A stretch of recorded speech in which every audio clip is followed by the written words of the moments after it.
Evening. It is Friedman Adventures Live. We've got all kinds of breaking news. We've got video of sea bass caught today on the CJ. We'll have that for you. A first Dorado of the season. It seems like the light switch is starting to go up. And of course, we've got Chef Jason here to join us tonight. It's good to see you, my friend. Yeah, definitely. Good to be here. Good to be here. We had such a great time at Schulb's the other day. I mean, how many times have you ever had someone like the Cabazon King come to your restaurant? Probably never, right? Never. I heard the name Bruce, and I was like, I know that guy from somewhere. And hey, it's the Cabazon King. It is. So we're going to be talking, and of course, we'll be fielding any questions you have. Jason is here because, for two reasons. He is an avid fisherman. I mean, his birthday is July the 6th, and he's spending it with me and this guy, Bob Gifford, who you can't see. We have a studio audience. We have our executive producer today, Danny Trainer. But he's spending it on board the Pride with us on our two-day trip. You wouldn't be anywhere else, would you, than fishing on your birthday? No, that's exactly what I want to do, is to go fishing. So, and it worked out perfect where it's right after 4th of July, so it should be light pressure out there, and the weather should be nice. It's looking, so I just can't wait to get out there. I'm hoping that light switch is indeed going up. So we're going to talk about some good kelp paddy yellowtail fishing, the first Dorado of the year. Incredible bite for sea bass and halibut, and so much more today on the CJ. Jason is going to talk about how to care for your catch. And it is so important because, I was talking to a guy today, Mike Wan. He came down here and he said, when my dad was fishing many years ago, they'd catch bonita and he'd say, it's trash. Throw it away. Yep. Get rid of it. Not if you take care of it, right? Nope. We hear the same thing about the gar, too. The same thing. Back in the day when it sat on the deck all day or a half a day, it turns to mush no matter what you do to it. But nowadays, everybody has the RSW, and it sits on the deck minimal time, gets tagged, it gets thrown down in the hold, and, gets cold quickly. And when you get it back, it's nice and firm and completely different kind of fish. Yeah, what did you make the bonita a dip? Yeah, we did the bonita dip. We smoked it. Which sounds like, oh my God, bonita. Oops. Sorry about that, everybody. A bonita dip, it just sounds awful.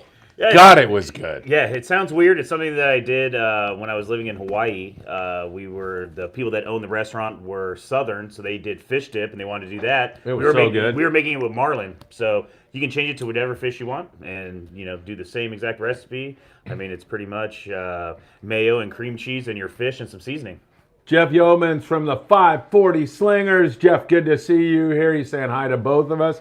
Ruben Lopez is sensing that warm water push up the Baja Peninsula, and he's saying, come on, Wahoo. So I was talking to a Pongero in Ensenada today, and he said their bluefin bite has been terrible here for a few days now, and he thought the water was too warm. It's 72 degrees down there. So Arnie, if you're watching, I hope you're doing good. Arnie made a left and went down the coast, found kelps, nothing on them, ended up fishing rockcod. But and it's only one Pongero, and as capable a fisherman as he is, that's a lot of ocean to cover. So yeah, there is more yellowfin starting to move up. Congratulations to David Ibanez, who was on the Alicia and got the first Dorado of the season, 75 miles from Point Loma. Man, here we go. That is great news. That's great news for our Mahi-mahi trip. Heck yeah. That's coming up on July the 22nd. Things are all starting to come together. So we've got that warm water influence, Jason. You know what that means. It means possibility of Dorado. Kelp paddy yellows are biting right now. In fact, the Constitution had limits a yellowtail on the kelps. Most of those fish are 6 to 15 pounds. There's some 20-pounders in there. Saw bluefin, but of course they've had lockjaw for so long and have not wanted to bite. The Legend on a 1.75, I guess that's a 1 3/4 day trip, right? Yep. I flunked math, so I don't know. 183 yellows. Had a couple fish, a bluefin that they hung on a night bite, but didn't get them. So that is all looking really, really good. And I've been saying on the morning briefing, have you been tuning in? Of course. I'm sorry about my microphone. I will get this settled down right now. I've been saying on the morning briefing just about every day that there's some things that could be the salvation of this bluefin not biting. One of them is albacore, which may be a pipe dream. The other one is this kelp paddy fish, and we're starting to see it, that warm water influence. Seeing yellowfin, Dorado, we get the first one. So we're starting to see that, and I'm really excited about that because that gives us so much of an option. If you can hit a kelp while you're looking for bluefin tuna, man, that makes it so much nicer. Because if it's bluefin do or die and they're not biting, it's a long day. Definitely. It's a lot of fun to roll up on a kelp and throw a bait on it and hook up and see Dorado, and you'll see an odd yellowfin tuna on it as well. So, I mean, there's so many options just looking for bluefin and catching all the kelps. 100%. All right, let me go to a couple of things here. Travis Bright. Good evening, Phil. Thank you both for being here tonight. Travis, great to be with you. Mikey V. Good evening, everyone. So good to see you here. Mikey's on the East Coast, I believe in New York. He still needs to catch a dodo. Man, you got to get here. Those flatheads are starting to move up. Scott Buchert says, hello, Jason. Hello, hello. And Ruben Lopez, on my trip, it was 68.5 degrees.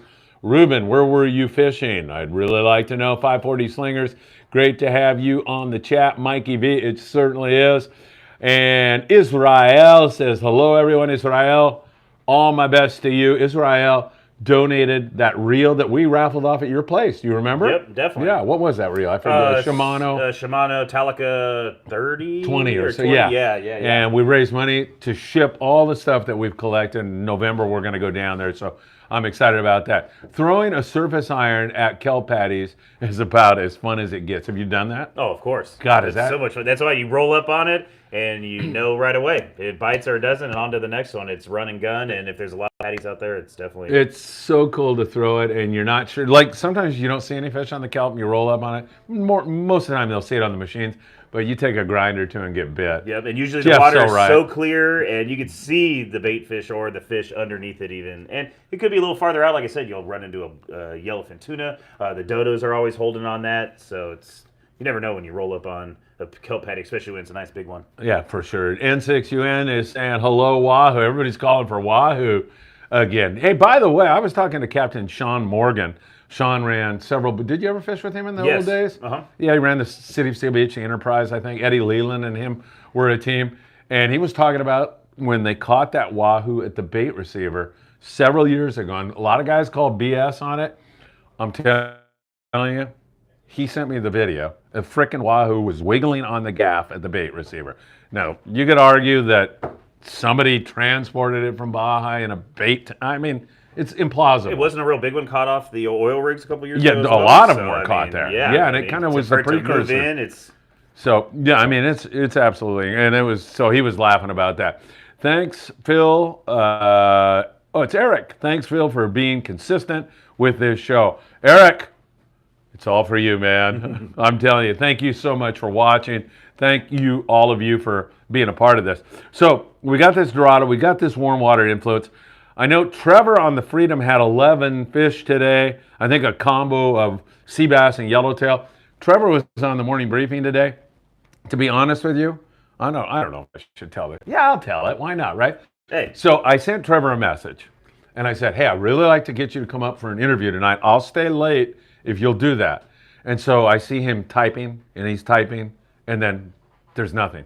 And then I see him typing, and then there's nothing. So I'm like, I've done this enough years, so I know he's nervous. Yeah. It may not be his thing to do it.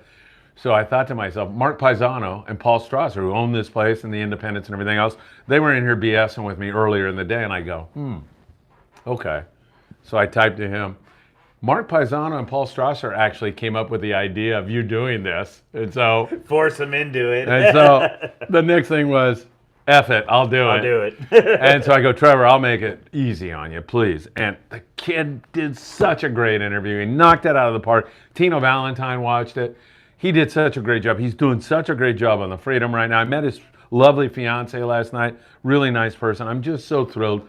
And you knew him. I've known him for years. Yeah. What's your connection with Trevor? Actually, one of his cousins worked for me, and then he worked for me for a little bit as well. And then he came straight over to the boat, and I didn't realize it. I come out fishing on the Freedom, and he's there as a deckhand. And fast forward 5, 6, 7 years later, now he's a captain. He's just getting on the boat, and I'm telling you, it's great to hear his voice on when he puts in the reports. It's cool to hear a friend and somebody that I Somebody know, you grew and up. somebody so young too. Yeah. It's great to see, and I've seen him with his fiance now and his new baby and everything. It's great great, to see right? him doing well. Yeah. Trevor, sorry for that Mark Paisano and Paul Strasser thing I pulled on you there. Ruben Lopez in front of Ensenada, Mexico is where he had that 68-degree water. Arnie, who fishes out of there, Ruben, had 72-degree water yesterday morning. So that water, man, it's warming up. You probably were offshore a little bit. Oh, hugging the coast, that water's getting hot in there. And man, that is good stuff. Hey, the guy that caught a gunny sack with you is up there right now. Your buddy. Okay, my friend? Yeah. And Brandon says, Jason, I hope you're well rested for the Pride 2-day trip. I may need help with another gunny sack hookup. Why don't you tell, for people that are not in on the joke, you two maniacs, we're going to troll for an albacore on the way home from Clemente. We're going to troll for anything on the way home. Right. We didn't care. He wanted to troll. He asked me if I would help him. I was like, no problem. I'm down to fish. You know, it doesn't matter. So we're trolling on the way back. And not that we knew it was a hookup, but we see that something's on the line back there. And it's kind of brown colored. And these guys can't get a crank on it. So I'll take it. So I start getting cranks on this thing. And it's 500 yards off the back of the boat. And the problem was the swell we had. It was such a swell up and down that, you know, you get some cranks and then it would, lure would get back in the water. And, oh man, we fought it for like 50 minutes, acting like we had a fish and having a good time with it. But finally we get it in and it's a gunny sack. And I guess what had happened is the gunny These sack guys are pulling on this thing. The gunny sack, well, we had to bring it in. We're not going to stop. So we have to take our time to get it in somehow. And I figure, hey, I'll get a workout and be ready for tuna season. So we crank it in, and I guess the gunny sack got ripped open, so they threw it over the side and just happened to catch the line and caught the Mad Mac on the last hook. So, of course, we had a great time having fun telling Those everybody Mad Macs are really good, aren't they? They catch everything. Gunny yeah, sacks. definitely. It's like a little mini marauder. Gunny sacks too, right? Yeah, gunny sacks and all. It'll catch anything for you. All right, and we're going to talk about slow pitching also. Jason's going to have that. Scott Grant wants to ask you a question. What size fish would you consider staking versus filleting? Is that a size thing or a species thing or kind what? of both, I would guess. I would guess. It's going to be kind of two things. If I'm going to steak a fish, you definitely want to be on a little bit of the bigger size, but it depends on what kind of fish it is. Yeah. You want a fish that's going to be more round. Is going to be something you want to steak. So, you know, a small tuna or, you know, or when you get bigger, swordfish, those kind of things. A round fish is what you want to do. Thresher shark, a big thresher shark. Exactly. Any fish that's round that has a lot of meat on the outside. Now, a fish that's flatter, say your rockfish and those kind of things, of course, you're going to fillet those. So that's what I would say. It depends on how round the fish is. So a fish that their total size, the biggest they'll get, and they're still pretty round, it could be a 5-pound fish. On a shark, you know, it could be a, 50-pound fish that'll give you the nice round cuts. The other thing I would say is if the fish is something like a marlin or any of those swordfish where it's kind of a more meatier texture like steak, those are going to be the fish you're going to want to steak out. So you don't see it a lot. You usually see it with salmon or swordfish or marlin, those kind of things. But yeah, I would say more of the rounder fish and something on, as long as it's round enough, because if you steak it out and you end up with a big bone in the middle, then it's not going to be beneficial to them. All right, perfect. AKA the Sack says, great work. Face too much, OG. So where was the first Dorado caught? Just tuning in.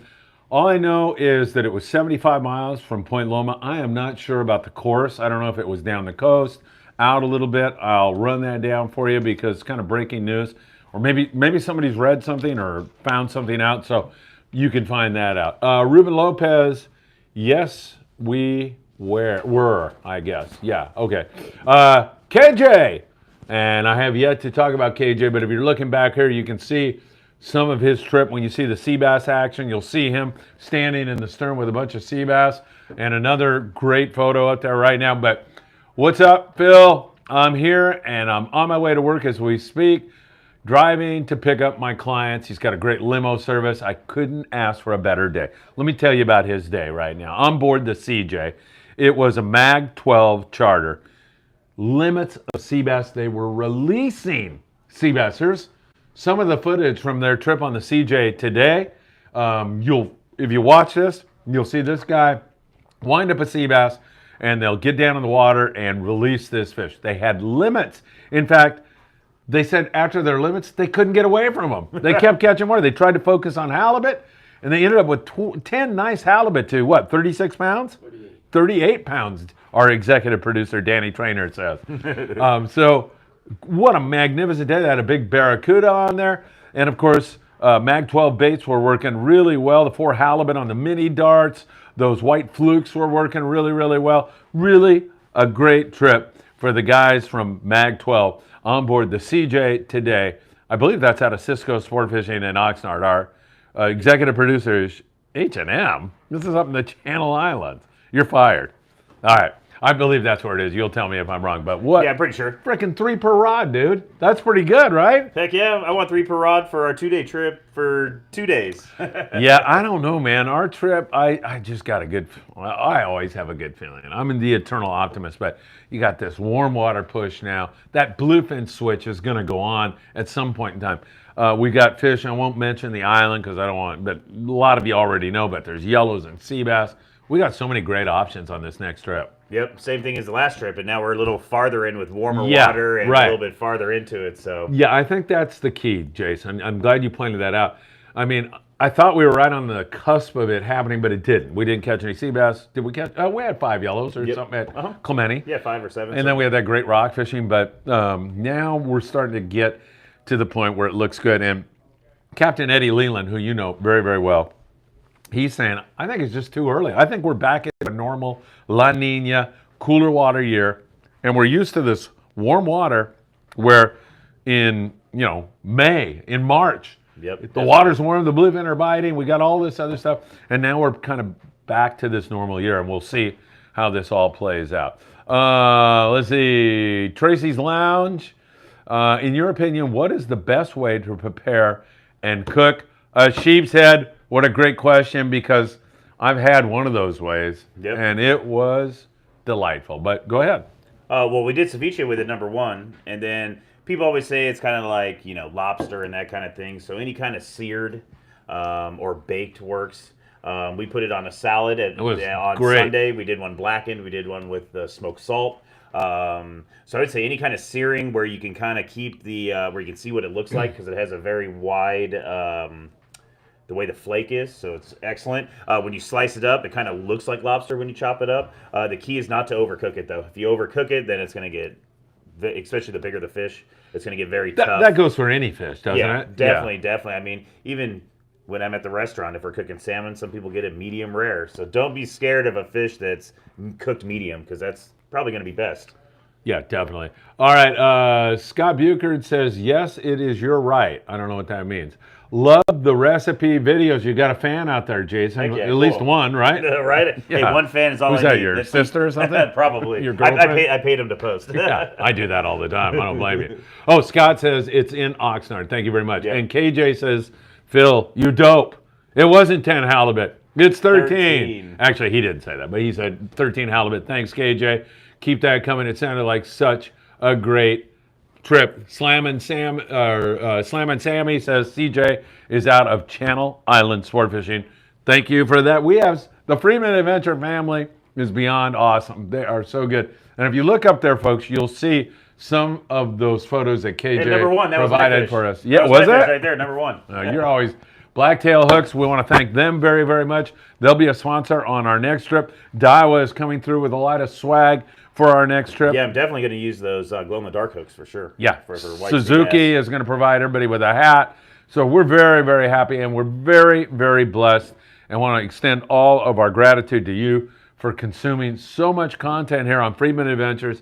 We're going to tick up over, I'm guessing, it looks like the trajectory, tick up over 20,000 hours consumed in the last 28 days and the next couple of days. So I don't know how I can thank you more. It really, really means a lot to both of us, because you're a big part of this now. With the cooking videos have added, it's broadened our audience. Yep. You're great. You're a funny guy. They're only going to get better too. We'll have more of the recipes where you can get to them. So it's just going to be further progression. It's an evolution, right? Yeah, and see what people want, See what people like. Exactly. Israel said they got 12 white sea bass on the San Diego at the Coronado Islands today. Israel, thanks for sharing I'm gonna that. have to check that out, Dude, one of the No way. best sea bass bites I was ever in was on the Conquest, or I think it was the Conquest with Joe Chait at the Coronado Islands. It does happen. It can be really good. That, Israel, I'm glad you brought that up. There's that weird like sea bass, in the cooler water, although they bite when it warms up. You know, Fish in general, their metabolism gets fired up when the water temp gets up. Now, when it gets too high and they get uncomfortable, they go. Yep. But if they're comfortable and the water temp is high, they bite. Bluefin, sea bass. We're all waiting all winter long for the water temp to hit 60 degrees. That's what we're waiting. 60, 60, 60. And then Yep. and then they start to bite, but when it gets to 65, 66, then they really want to chew. Mm-hmm. And we're seeing that. So thank you for that update. Really appreciate that. KJ, blacktail hooks glow is what we used. There you Thanks go. to Sky. Sky, you're the man. Thank you so much. We went over and visited Sky the other day. He's a super good guy. And again, he's going to provide hooks to everybody on the Pride trip. 2 spots available on that trip. If you want to join us, we're going a week from tonight. Should be a great trip, and we would like you to join us. Tony Gonzalez, hey Phil, talking about the glow-in-the-dark jigs. Have anyone tried attaching a glow stick to the jigs? I don't know. Has anybody tried that? I haven't seen that, but I actually not a bad idea. I just seen a slow pitch jig that had a light in it.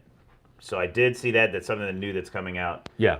It's a slow pitch jig, so it's flat, and I'm guessing you can use it for bluefin as well. Tony says those glow sticks are way brighter, so Yeah. he's wondering if that would. Yeah, I think we should try that. We Yeah. should start goofing off with stuff like that. Well, they have the little tiny ones, so you can put that on there real quick and easily, little gum it on there. Once again, you're watching footage that was shot today by KJ on board the CJ.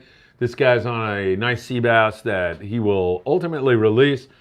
Limits on board the CJ, tremendous fishing. 3 fish per rod, 13 halibut. Really, really great. May I send you a photo? Tony, you don't even have to ask. Of course you can. You can send it to walkwithphil@gmail.com. Send it over and we'll check it out. Robert Ganji, great content, Phil. Robert, thank you so much. It means a lot to us. I need some bluefin recipes. You can only eat so much raw. I get that. Give Robert a couple of good ones. Yeah, definitely. I feel the same way. That's the problem with bluefin and tuna in general is you don't really eat it cooked. So we'll definitely have to do a few more recipes. Do you have, just in general, can you give me? Off the top of my Is it good head, blackened? Is it definitely good? you can blacken it. I wouldn't be scared of. You did the cooking it all the way seared that through. was really good. Exactly, and we did it where we cooked it all the way through and made the tuna melts out of it. But you can put whatever season you want, marinate it first. It's a fatty fish normally, so you don't have to worry too much about overcooking it. So, Yeah. it just Stays depends on your moist. flavors. Yeah, exactly. So it just depends on the flavors you want. Off the top of my head, I don't have any in the back of my head just because I don't cook a lot of bluefin. I stick more to albacore and whitefish and those Right. kind of things, or whiter fleshed fish. But we'll definitely, because the season's kicking off, we're going to have to do a lot more cooking videos with that. This is like, I used to make this concoction. This is everybody does this. But I used to do like about half olive oil, half butter, copious amounts of garlic, oregano, and then a shot of fresh lime or lemon, and then just cover the fish with that. Oh my God, especially with albacore, bacon wrapped albacore. It was to die for, Jason. Definitely, and it's the same. Once you have a recipe, it's just about tweaking it to the way you like it. So if you don't like, say, like we had the question, my family doesn't like cilantro. What can we use instead? Use fresh oregano. Use things like that. So it's just about taking the recipe. That's what I do. I look up recipes online, and then I'll tweak them to the way I want. So I'll look at 5 or 6 different recipes, and then blend them all together and make something that I personally like, as opposed to what the recipe actually is. And then I'm assuming that you would suggest to people when you present that recipe that they tweak it to what they like. Definitely, if you want it spicier, if you want it saltier, if you need it sweeter, or there's so many flavors. We try to call on 2 or 3 flavors in every recipe, and it's just about making them higher or lower. Some people like it spicier. Some people say you're using soy. Some people will like more soy. So it all depends on what your preference is. And when you're cooking it for yourself, you can change everything. Yeah, right. To anything you like, and you can cook a little bit and change it and do more. So it's always an easy thing to do at home. Scott Grant wants to know, is it best to use best oil to use in a frying pan for fish? Sesame, corn, olive, coconut, avocado. Anything with a high smoke point. So corn. That would be peanut oil for peanut sure. oil, definitely. Avocado oil works. At the restaurant, I use canola. Canola's a good oil, right? Yeah, definitely. I use a canola olive oil blend, which is like 75-25. Yeah. But you don't really want to use olive oil in the ones that'll burn on you. Yeah. Olive oil burns really low temperatures. Right. So you want to use the things that are higher smoke points. Maybe that mix like you talked about. Exactly. Yeah. Yeah, definitely. Like the same thing, I kind of stay away from butter too for the same reason it burns. But I'll also mix that with oil. So I've always done that. 50-50 works. Because the butter flavor is always nice in there. Yeah. But yeah, anything with a high smoke point, anything with a high temperature, like we said, olive oil, or excuse me, avocado oils, canola oils, even corn oils, fine vegetable oils. Those are fine. All right, very good. Let me thank a couple sponsors here. Opsin Fluorocarbon. We love Opsin. It's opsinusa.com. Put in FA, Friedman Adventures. At checkout, get a free gift and a handwritten note from Greg Brown. 22nd Street Landing in beautiful San Pedro, California. I almost forgot where we were. They have a great fleet here. Lots of great charter boats, lots of great open party boats. Make sure you give 22nd Street Landing a shot. Ventura Sport Fishing, Tucker McCombs, Cody Rogers, Steve up there on the California. Just great guys with great customer service, and you can hear the kind of fishing that's going on in the Channel Islands right now. That is 805-676-3474. I hope I got that right. This is all by memory. 676-3474. If I screwed it up, I'll fix that. Island Fishing Tackle, Sam De La Torre. Sam, where are you? I was supposed to go by Sam's and pick up Eddie Leland's Mad Max today, but I didn't get by. I'll see you tomorrow, Sam. Sam's a great guy. He does so many instructional videos here. There he is, Sam, right there. Perfect. Island Fishing Tackle. Go by, see Sam. He's not there trying to sell you anything. He's just going to give you great advice and help you along the way. So make sure you see him. Daiwa, look at all these Daiwa reels. When we're talking slow pitch, Yeah, it's your favorite stuff, right? Jigging period. So we got the setups ready to go. Daiwa with great rods and reels. We're so honored to have them as a sponsor, and they'll be providing a lot of swag on our next trip on board the Pride. Can't wait for that. Mahi-mahi down there with my friend Bill Wilkerson. Bill does such a great job down there out of H&M Landing. Visit them at malahinisportfishing.com. Did I get everybody? I think I did. Danny, am I good? I'm good for right now. Yeah. Oh, shoot. Well, we kind of mentioned about blacktail hooks. Oh, yeah. Sean Arnold, he's always giving me crap about this. There you are, Sean. Fish Taco Magazines, Para el Baño. And the joke about that is he used to come up to my wife who doesn't speak English, and I said, this guy's a very important guy, Ruth. He, I was saying in Spanish, he does this magazine here, and he'd always say to her, para el baño, like toilet paper. So he's a funny guy. I love Sean. All right, let's go back to... I see a lot of good things here. The tuna melts that we did were good. Yeah. So let's see. oh, yeah, there we go. Oh, go. Yeah, thank you very much. Our executive producers, right on it. Buchert saying that they caught sea bass on the San Diego today. Scott, thank you, Scott. Bought a smoker to do bluefin. Tasted like a steak, Tony Russo. Yep. That sounds freaking good. Hey, you have a smoker that wasn't that expensive and you really like, right? Yeah, I just got a big chief. And you get the small chief. It's fairly inexpensive. Comes with Amazon. How much? Oh, like $100, $150 for everything. Really? And it works very well. I have like a gas smoker too that I use for doing meats, but it gets too hot. So I bought the Big Chief just because it's electric. Yeah. And I can keep the temperature lower, so it helps out with doing the fish. So doing all kinds of fish. I can't wait. I hope we get some sea bass so I can smoke some sea bass just to see how that comes out. Hey, KJ, throw us a couple fillets. Yeah, right? Just kidding. Yeah. They had enough, right? Right. Give me one of the ones from the deckhands, right? Yeah, exactly. All right, and the AKA the Sack Tuna Burgers. Dude, burgers. You did that recipe. Well, we didn't do tuna burgers. What'd we do? We did the tuna melts. Those are so good. Yeah, those are so good. But you can also do it where it's like you make it like a burger. Instead of smoking it and mashing it up, you do it and you can either slice it or you just cook it a little bit more. Yeah. The steak that you have and put it on a burger. The way I do it at my place would be, garlic aioli, arugula, that kind of thing, whatever you really like. Make it into a burger. And that goes, I do it when I have it around. I'll do burgers with it. Ahi sandwich, you kind of call it, if you don't want to call it a burger. Same thing. Yeah. How about the fish dip? That's got to be good with bluefin, right? Oh, It's yeah. good with bonita. Oh yeah, it's good. I would do that. So as how do you well. do that? Can you tell us just real fast? Yeah, Like, easily. How do you prepare the fish? Well, first you're going to want to brine it. Yeah. Whatever brine you like. A little salt, little sugar is the main points. You want to have both of those ingredients. So you soak it in the brine for Yep. how long? It depends on how big the fish is. If it's smaller cut, less time, anywhere from an hour to overnight. The Okay. longer you do it, the better. I would say Okay. overnight Okay. when you're smoking stuff. You'll smoke it until it's ready. You'll be able to tell the smaller it is, the quicker it'll be. So it could be anywhere from 2 to 3 hours to 6 hours to finish.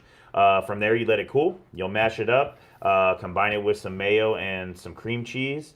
You can add whatever seasonings you like. I like to use Old Bay seasoning. Yeah. If you want a little spicy, add a little cayenne. Mix it all together, and you have your beef dip. Serve it with crackers. Put it on a sandwich as a spread. I mean, it's pretty much It's great. Bumblebee tuna out of the can that you made yourself, right? Yeah, right. A little bit better, but Exactly. That's good stuff. Yeah, I did those tuna melts you showed, said Eric Nations. How were they, Eric? Excellent sourdough bread. Yeah, all right. definitely. Or rye bread. Those things were great. Sean's boat got 2 yellowtail. So Scott is talking about the Mission Bell. So he had a couple yellows today out of Point Loma sport fishing. N6UN, Jason makes a great Dodger dog. How about hot dogs made from fish? I like that kind of mindset. Like, what do you think? Would You that can make work? it. Yeah, you could do How do you that. do it? Well, what you do is you get a food processor and you blend it up.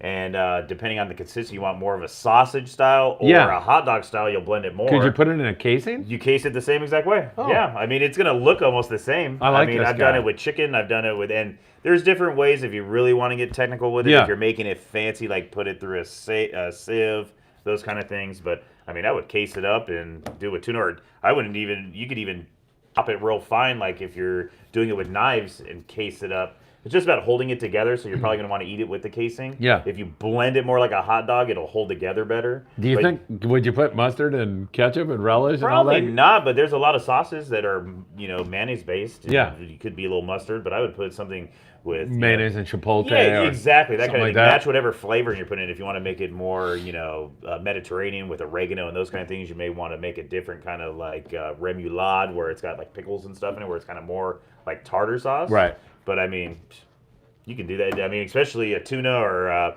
swordfish or a marlin would be great for that because it's pretty much like a steak anyways, or a shark. Yeah. So that's where, if you want to copy a recipe and change out the meat, think about what you're kind of trying to do.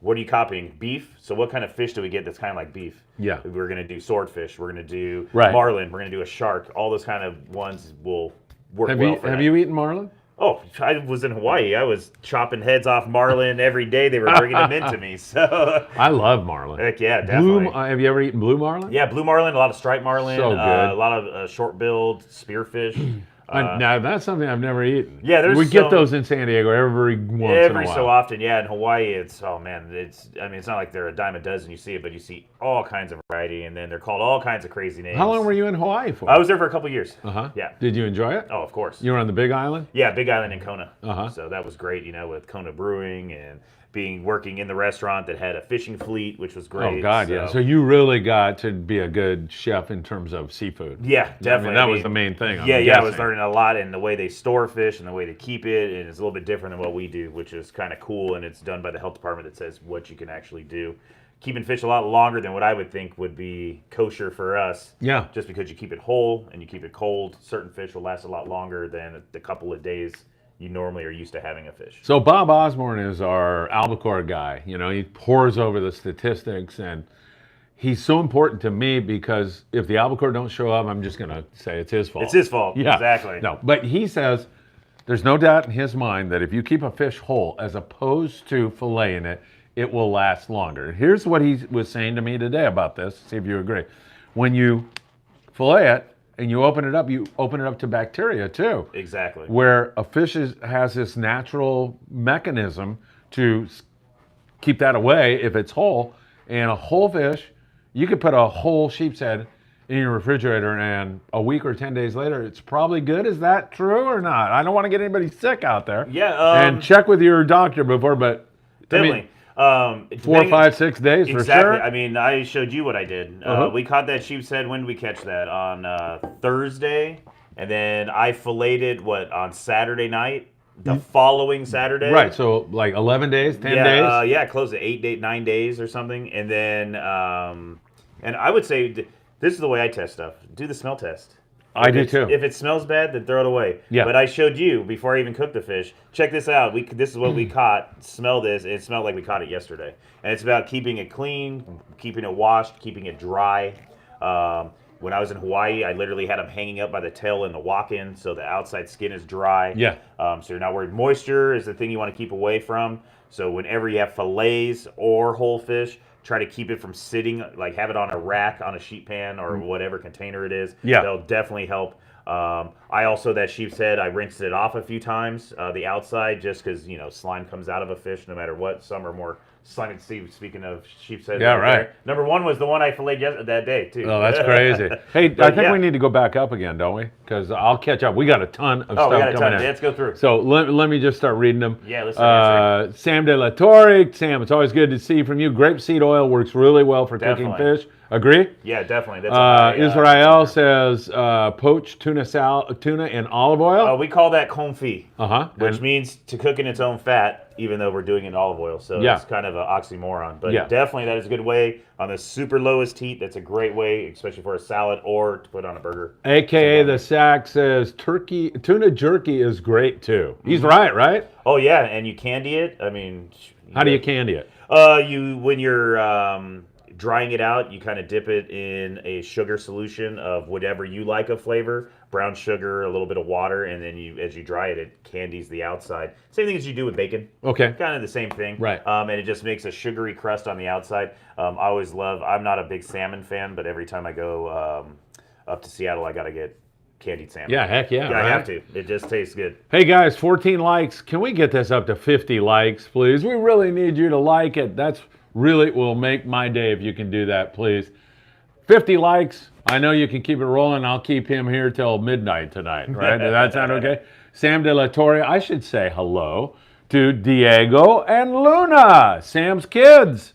Hi, you guys. Thanks for watching. Assuming that they're not doing homework now. They're on summer break. No, it's summer break now. Yeah. Brandon says, found that CalStar blank, Sam.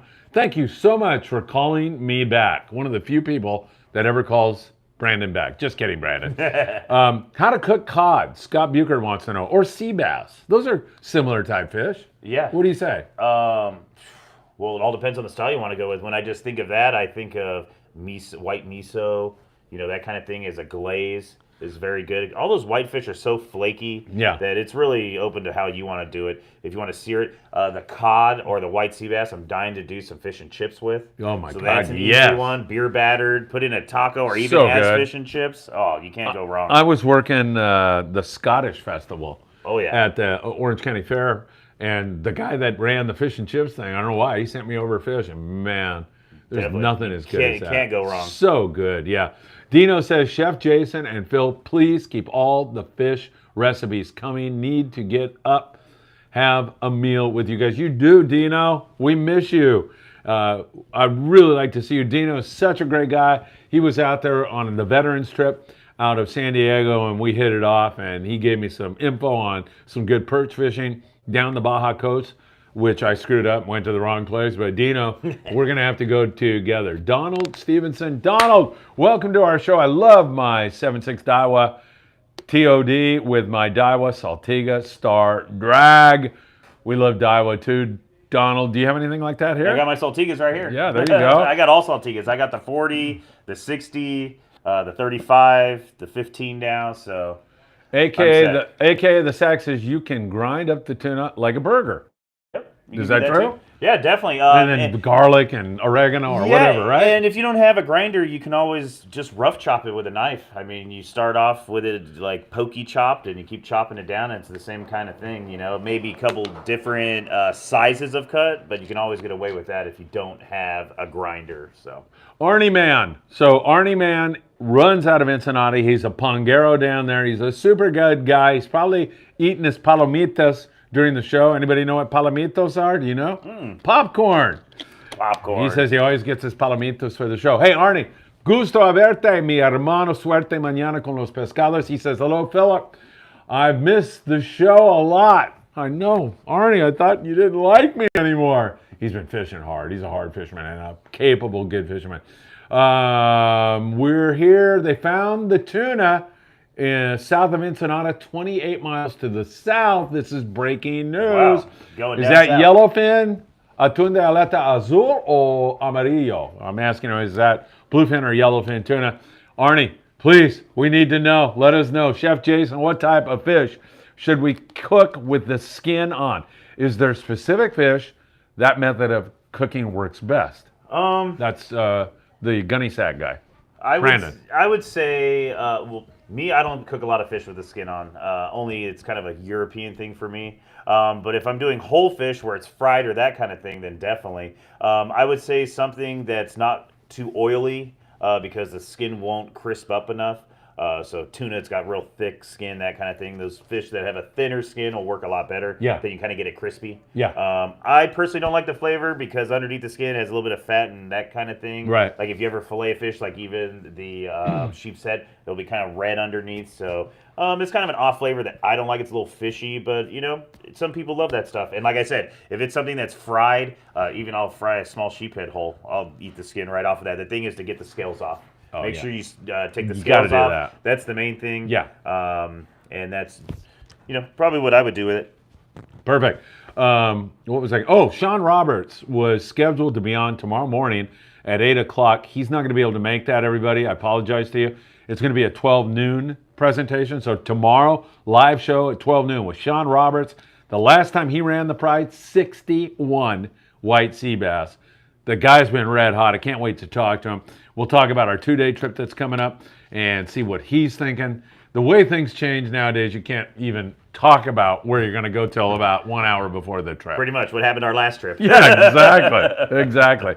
So Sean at 12 noon tomorrow and at 7 p.m. tomorrow night, live show again. Tino, right? Tino Valentine. Are you going to come down for that? Oh, no, you're working. I got to work, right? Oh, no, actually, I'm off tomorrow. Oh, In there fact, you I are. was thinking of doing some slow pitching on the half day, but Well, you might be able to do that. I might jump on the Monte Carlo or something. Well, we'll have to get you all signed up for that. All right, KJ, tell Greg I've been using Opsin Fishing fluorocarbon, and it is the bomb. We totally agree with you. Arnie Man, tomorrow I'm going over to fish the yellowtail in Santo Tomas, 80 feet of water. I'm desperate to go tomorrow. Arnie, suerte mañana. Mucho jurel en tu futuro. Yo puedo ver eso. I see many yellowtail in your future down there out of Ensenada. And once again, Arnie Man, you can find him on Facebook. Everybody, you want to go fishing with a great guy, he is your man. Is Sam De La Torre the next one? You're doing a great job. What an executive producer this kid is. Right. Should you come out and take a bow? Before the show's over, Danny. How old are you? 16. 16 years old. Alex, the intern, is fired. I'm sorry, Alex. You're gone. No, just kidding. Alex is still trying to get his grades up. I think he'll have that under control in about 2041. So Cool. he'll be Then I back. got time before we're done. Sam De La Torre, you guys got to go try out the beer menu at Schulb's. I am liking that Ring My Belgian Ale. Yep. But I got to go back and try some more. Sam, thank you. You talk about your place for a Yeah, second. because we don't talk about it enough. Yes. Yeah, exactly. Yes. So And the beautiful Fatima, who's your girlfriend, she's there. And then you got Megan, you got Michelle. Really lovely waitresses there also. yeah, Go ahead. definitely. But we're located in Long Beach on 4th Street. It's called Retro Row. Our actual brewery where we brew everything is located in Torrance, kind of by the Civic Center on Maple and Del Amo. So we brew everything on site there. We bring it over. We have 26 taps. We carry a few other beers and other things as well, like kombucha and cider. But yeah, we cover all the bases. Having 25 taps, we have everything. We said Ring My Belgian, which is a Belgian style ale that's kind of dark. We have all the light stuff from Buendia. We have blondes. We have something to cover everybody's bases. So even the Cabazon King, he was whining there. He doesn't like IPAs. I don't like IPAs, so I get him a light beer. This tastes like an IPA, and so hey. But you finally found something. Hey man, you I let liked, him right? try some stuff. Hey, that's the one good thing is we're a brewery, so we produce this stuff. We know about the way it tastes. We'll give you samples to try stuff, which is always fun. People are always scared to ask to try something. Yeah. We always love letting them try something and broaden people's horizons. I don't like an IPA, and you give them a pale ale, and now they're starting to like something like that. And Yeah. a year from now, they're loving that stuff. Right, So your right. palate always changes. We always have something for everybody's palate. We have something for the beer snob all the way down to the novice that drinks Bud Light. Perfect. All right. Israel says, how do you pronounce that? Nicoise salad? You see that? Yeah. You should know that. Yeah, shit, it's French. For the warm- Nicolis, yeah. Yeah, my francés no es tan bueno. Anyway, that salad is great. It is. For the warm weather. It's spelled Michel Sweet. N-I-C-O-I-S-E. Yeah, it's a French thing. It's made with like green beans and potatoes. Yeah. It's a good salad. Definitely something different and fun. A.K.A. the Sack Fisherman's Belly has great fish recipes. Oh, I guess Fisherman's Bellies might be something on the internet or something like that. Albert Ponce! Albert, I had a dream about you last night that you called me and threw me the keys to your place in Rosarito. I'm kidding. I know I can have it, and I'm going to take you up on that one of these days here really, really soon. Oh, we're Hey, going. Phil, when you guys say whole, does it mean, yeah, this is a good question. Is that gill and gutted, or is that whole with the guts and everything in? When I say whole, that would be nothing done. Okay. That's what I would say. And that's how the fish lasts the longest. That's That'll be Albert. the way it does last the longest. The fish I had them gut and gillet. But still, like we said, you're cutting a little bit. You lose, so you have to know to trim some off. But I would keep it whole. When I was in Hawaii, I would keep them whole until I needed them. Yeah. Because you don't want to puncture anything to let any kind of bacteria in. So I would say keep them whole. That's the easy way. You're taking away money from the deckhands, but hey, tip them. Yeah, right. You can Tip still 'em. do that, right? Yeah, I tip them. That's what I do. Yeah. You know, and what I'll normally do is have them fillet a bunch of the fish that I know I'm going to use, and then I'll have a few fish I don't. That's what I did on the last trip. Yeah. That's what I plan on doing the next trip. Keep a few whole. That way you can show off how big they are, which is nice. Yeah, right. And then, hey, if you butcher your own fish filleting it, You still learn, whatever. right? You're Yeah, learning you learn a little right? something. Yeah. There's nothing wrong with that. All right, Albert. Thanks, Albert. Always good to see you here. David Maestro, who came here on this show and did such a great job. David, always good to see you. He said, great show. Jason, I got to admit, this is a great show. You and I are just... Chef Jason, Jeff Yeomans from the 540 Slinger says, I love Saltiga Reels. Also, I'm known as Saltiga Hoarder. Yep. How about you? What do you think about the Saltigas? I'm loving them. I jumped into them just lately just because I needed an upgrade from my Saltiste. It was giving me not any trouble, but it's just a little old. And I jumped in and needed a tuna reel for our trips that were going on. I was like, oh, I'm going to get a 40. And it came in and it was kind of small. I was like, I'm going to use this as my normal dropper loop, kind of, fishing for yellowtail, big yellowtail. And so I went with the 60 for the big game gun. So I have a 60, I have a 40 for regular, I have the 35 jigger that I'm going to use for slow pitching now, as well as if we're not slow pitching, I'll use it for any kind of yo-yoing or surface iron. And then I went super small to make it even easier, palming, which I'll use for surface iron and also any slow pitch or, you can use this for anything, any kind of calico bass. It has 45 pounds of drag. You have more drag that'll pull you over. It's going to pull you in the water. Exactly. Tomorrow, morning briefing in the early morning hours, 12 noon, Sean Roberts joins us, the captain of the Pride, 7 p.m. Tino Valentine, as we keep the content flowing in your direction. 28 likes, you doubled the likes. Thank you, everybody. Trying to get to 50 likes with you all. John Foster. John, welcome to the show. Good to see you here, my friend. You mentioned fish and chips. Do you have a recommendation for a batter or batter recipe? You want me to give you mine? Go for it. And then you go. Yours is going to be super easy. Mine is, I used to go buy it and, I'd get a tempura, but then I'm down in Mexico and I just get behind the counter. I go, what are you doing here? I want to learn. So pretty much flour. Yep, okay? And then I just freaking whatever you like, salt, pepper, oregano, whatever it is you like. And then I use a beer batter. I use baking powder to make it crispy. Yep. Does that make sense? Yes, definitely. Okay. That's what I do too. Exactly the same thing. Okay. And I use whatever beer I find. I don't drink, but I find whatever beer. I personally, a lot of people like to use light beer. Yeah. I like to use a little darker beer. Yeah. Nothing hoppy though. I like Dos Equis Amber that you can get into. I use Bon Fuego, which is a beer we make that has smoked malts, so that's great. I like the roasty maltiness that it adds to it.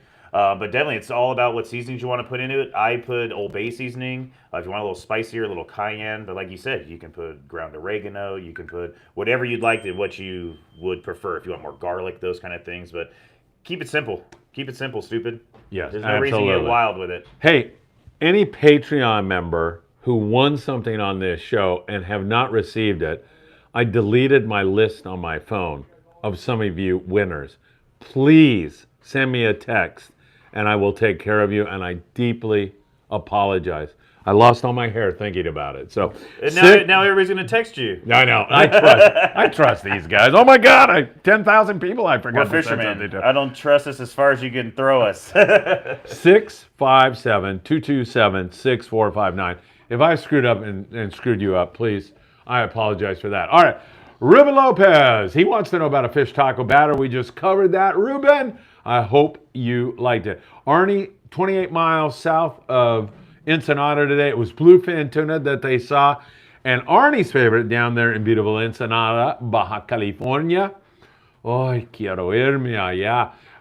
He likes bluefin tuna burgers con tocino with bacon. How's that sound? Awesome. Sounds freaking add great, some more doesn't it? fat and add bacon flavor. I love that. Yeah, man. I'd almost make a bacon jam and just put it on top.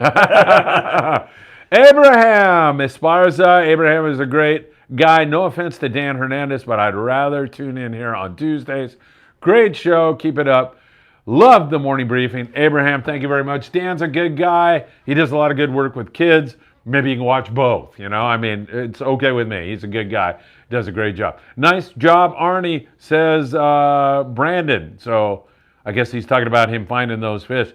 Albert Ponce there waiting for you, my friend. Albert, mi corazón, gracias, de veras, muchas gracias. Scott Buchert, how do you cook a cabezon? Well, we had the Cabezon King. And let me explain who this is. It's Bruce Kuhn. He caught 63 years ago a 23.4 pound cabezon. And that record is held up till today. I want to see what a picture of that would look like. Yeah, he doesn't have one. How big that would be. God almighty. That's how long ago they caught it. They didn't have cameras. That's how long ago they caught it. I love it. That's a big, I mean, cabezon is going to be, Scott wants to know, like a rockfish or anything else, right? What I would do, like with lean cod too, is especially if the meat is a weird color, which I always love, is I would never cover that up. I mean, once you cook it, it's going to go clear or, go white. But I love seeing the blue or those colors cook out. So the most simple, we've done it, I haven't told it a lot here, is I like to use smoked salt. So I would almost sear it, especially if it's super fresh. Do you get smoked salt at any supermarket, or is it a specialty item? I'm not sure if you can get it at a supermarket, but I know that any kind of specialty spice shop or any kind of place like that, which there's a lot around. Smart and Final? Not Smart and Final. Okay. Smoked salt. Smoked salt, and there's a lot of different flavors, depending on what you like. I'm sure you can get it on Amazon. I'm sure you can find it. It's not super expensive, and it's a super easy way to finish off your fish after you've cooked it. Sprinkle it on top, and you get to add that little smoky smell and flavor. I do it on my albacore. I had that. Yeah, you would swear that I smoked it or something, but it's that smoked salt that does it. Little trick, huh? Yep, it's a great way to finish off a fish, especially if you want to taste what the fish tastes like. We keep asking about recipes, and I hate to say it, but a lot of these fish, if they're fresh, you just want to salt and pepper them or just salt them. You don't want to mask. You don't want to mess with it. And I mean, there's a lot of different salts. You don't have to use smoked salt. I've used Hawaiian salts that add different flavors. Use finishing salts and try them. Yeah. And that's a good way that you'll be able to taste the flavor of the fish and not mask it. Yeah. So, we're talking about doing marinating and all this kind of stuff. And it's like, don't cover up how beautiful the fish is. Right, exactly. Especially if you're just getting it, you're cooking it the next day, those kind of things. It's like you can't get better than tasting it that fresh. Maybe you can hear the roar of an engine backing in right now. Danny, our executive producer, is laughing for some. Who is that? The Amigo? The Freedom. Oh, the Freedom? It sounds He's like there, the all right. Freedom. What time is it? It's 8 o'clock. Oh, okay. All right. Perfect. If you see Trevor walk by, just ask him. I had him on last night. Tell him I'm here. I want to say hello. In fact, I need his phone number so I can start bugging him. And if he doesn't, if he's too busy or something, get his exact score. So how many sea bass, how many yellows. Okay? I'm dying. You got a job for life. Okay? Are you planning on going fishing on the Freedom tonight? You can't do that. You're not. You're gonna have to stay here. All right, let me go back here. Chris Bailey. Chris, thank you so much. Another great show. I agree. Because of this guy right here. Jason's doing a great job. Would Guinness work for a beer batter? Asked David Maestro. Actually, I used to have a restaurant that was an Irish pub, and we used Guinness for our beer batter. It works great. It's an excellent light beer. People don't realize how it's a dark beer, but Yeah. it's light in alcohol. It doesn't have a whole lot of flavor, so it works great. The only problem is, and I had this, is people would say that it was overcooked. So just know that it's going to be darker because the beer is darker. It's not overcooked. The batter. The batter. Okay. Because you start off with a darker beer. That's all I used was Guinness for the 5 years I was at the restaurant. Yeah. So definitely it works great. All right, N6UN wants to talk fish sandwiches. Not tuna fish sandwich, but grilled fillets on sourdough toasted. Man, that sounds freaking good. Or pumpernickel, or Talk about that. Mess with the bread. Are you going to bread the fish or not? You can. I mean, that would be like your filet-o-fish you get at McDonald's. Yeah, right. But I would do it grilled, and I mean, you could put a nice piece of halibut, or that's kind of a little expensive unless you catch it. Well, no, But we're a talking piece about of- fish that a people piece of catch. A piece of yellowtail, any kind of fish like that is going to be great on a sandwich. I mean, you can't go wrong, and it's about what toppings you want to put on it, whether it's pickles or jalapenos, or like we put jalapenos on our sandwiches when we left for our trip last time, and how did that? It made such a difference. Oh my God, yeah. I'm gonna skip down for a second, and then we'll get back. Good stuff. But RG says, "Excuse me, sir, do you have any Grey Poupon?" You want me to tell you the story on this? So, listen, everybody. I look out the studio today, and there's a guy walking by. And I go, God, I know this guy. And I started my memory bank was going. And I remember 40 years ago, something like that, we went bow to bow. I can't tell you what boat I was on. I can't tell you what boat he was on. We went bow to bow for some reason. We were making squid on the backside of Catalina Island. We went bow to bow, whether it was the guy over there that needed some mayonnaise or toilet paper, or we were Case of beer. We've done that before. Passing squid back and forth. This guy was a passenger. He was in the bow. And he said, and he yells at me. I was doing 976 Tuna. He knew me. I didn't know him. You knew the voice. Excuse me, sir. Do you have any Grey Poupon? I looked at this guy today, and I go, he's a little grayer, looks a little old, obviously. That's him. So he walks by, and I go, excuse me, sir. Do you have any Grey Poupon? And he kept going, and I go, and then all of a sudden he circles back, and he goes, oh my God! So, this is his buddy RG, I believe, who I had the pleasure of meeting also here at 22nd Street. So, yeah, that was too funny. The stuff that happens out on the ocean, right? I'm telling you. Fisherman's Processing sells a great batter kit, says Israel. So, yeah, hey, you can do that too. Some people... I think the key with the batter is to not make it too thick and not make it too loose. I agree. That's the first part. And the second one is, if you're battering it, is make sure that you are dredging your fish in flour first. That's what's going to make it stick to the outside of the fish. Otherwise, it's going to fall off. So that's the key. And as you're doing that, it gets thicker, add more beer. It's about figuring out a consistency with your fryer and that kind of stuff. So Blue Skies wants to know, and I don't have the answer to this. I bet somebody out there does. I should. I'm Mr. Baja, right? At least I put myself. What's the deal with taking dogs across the border?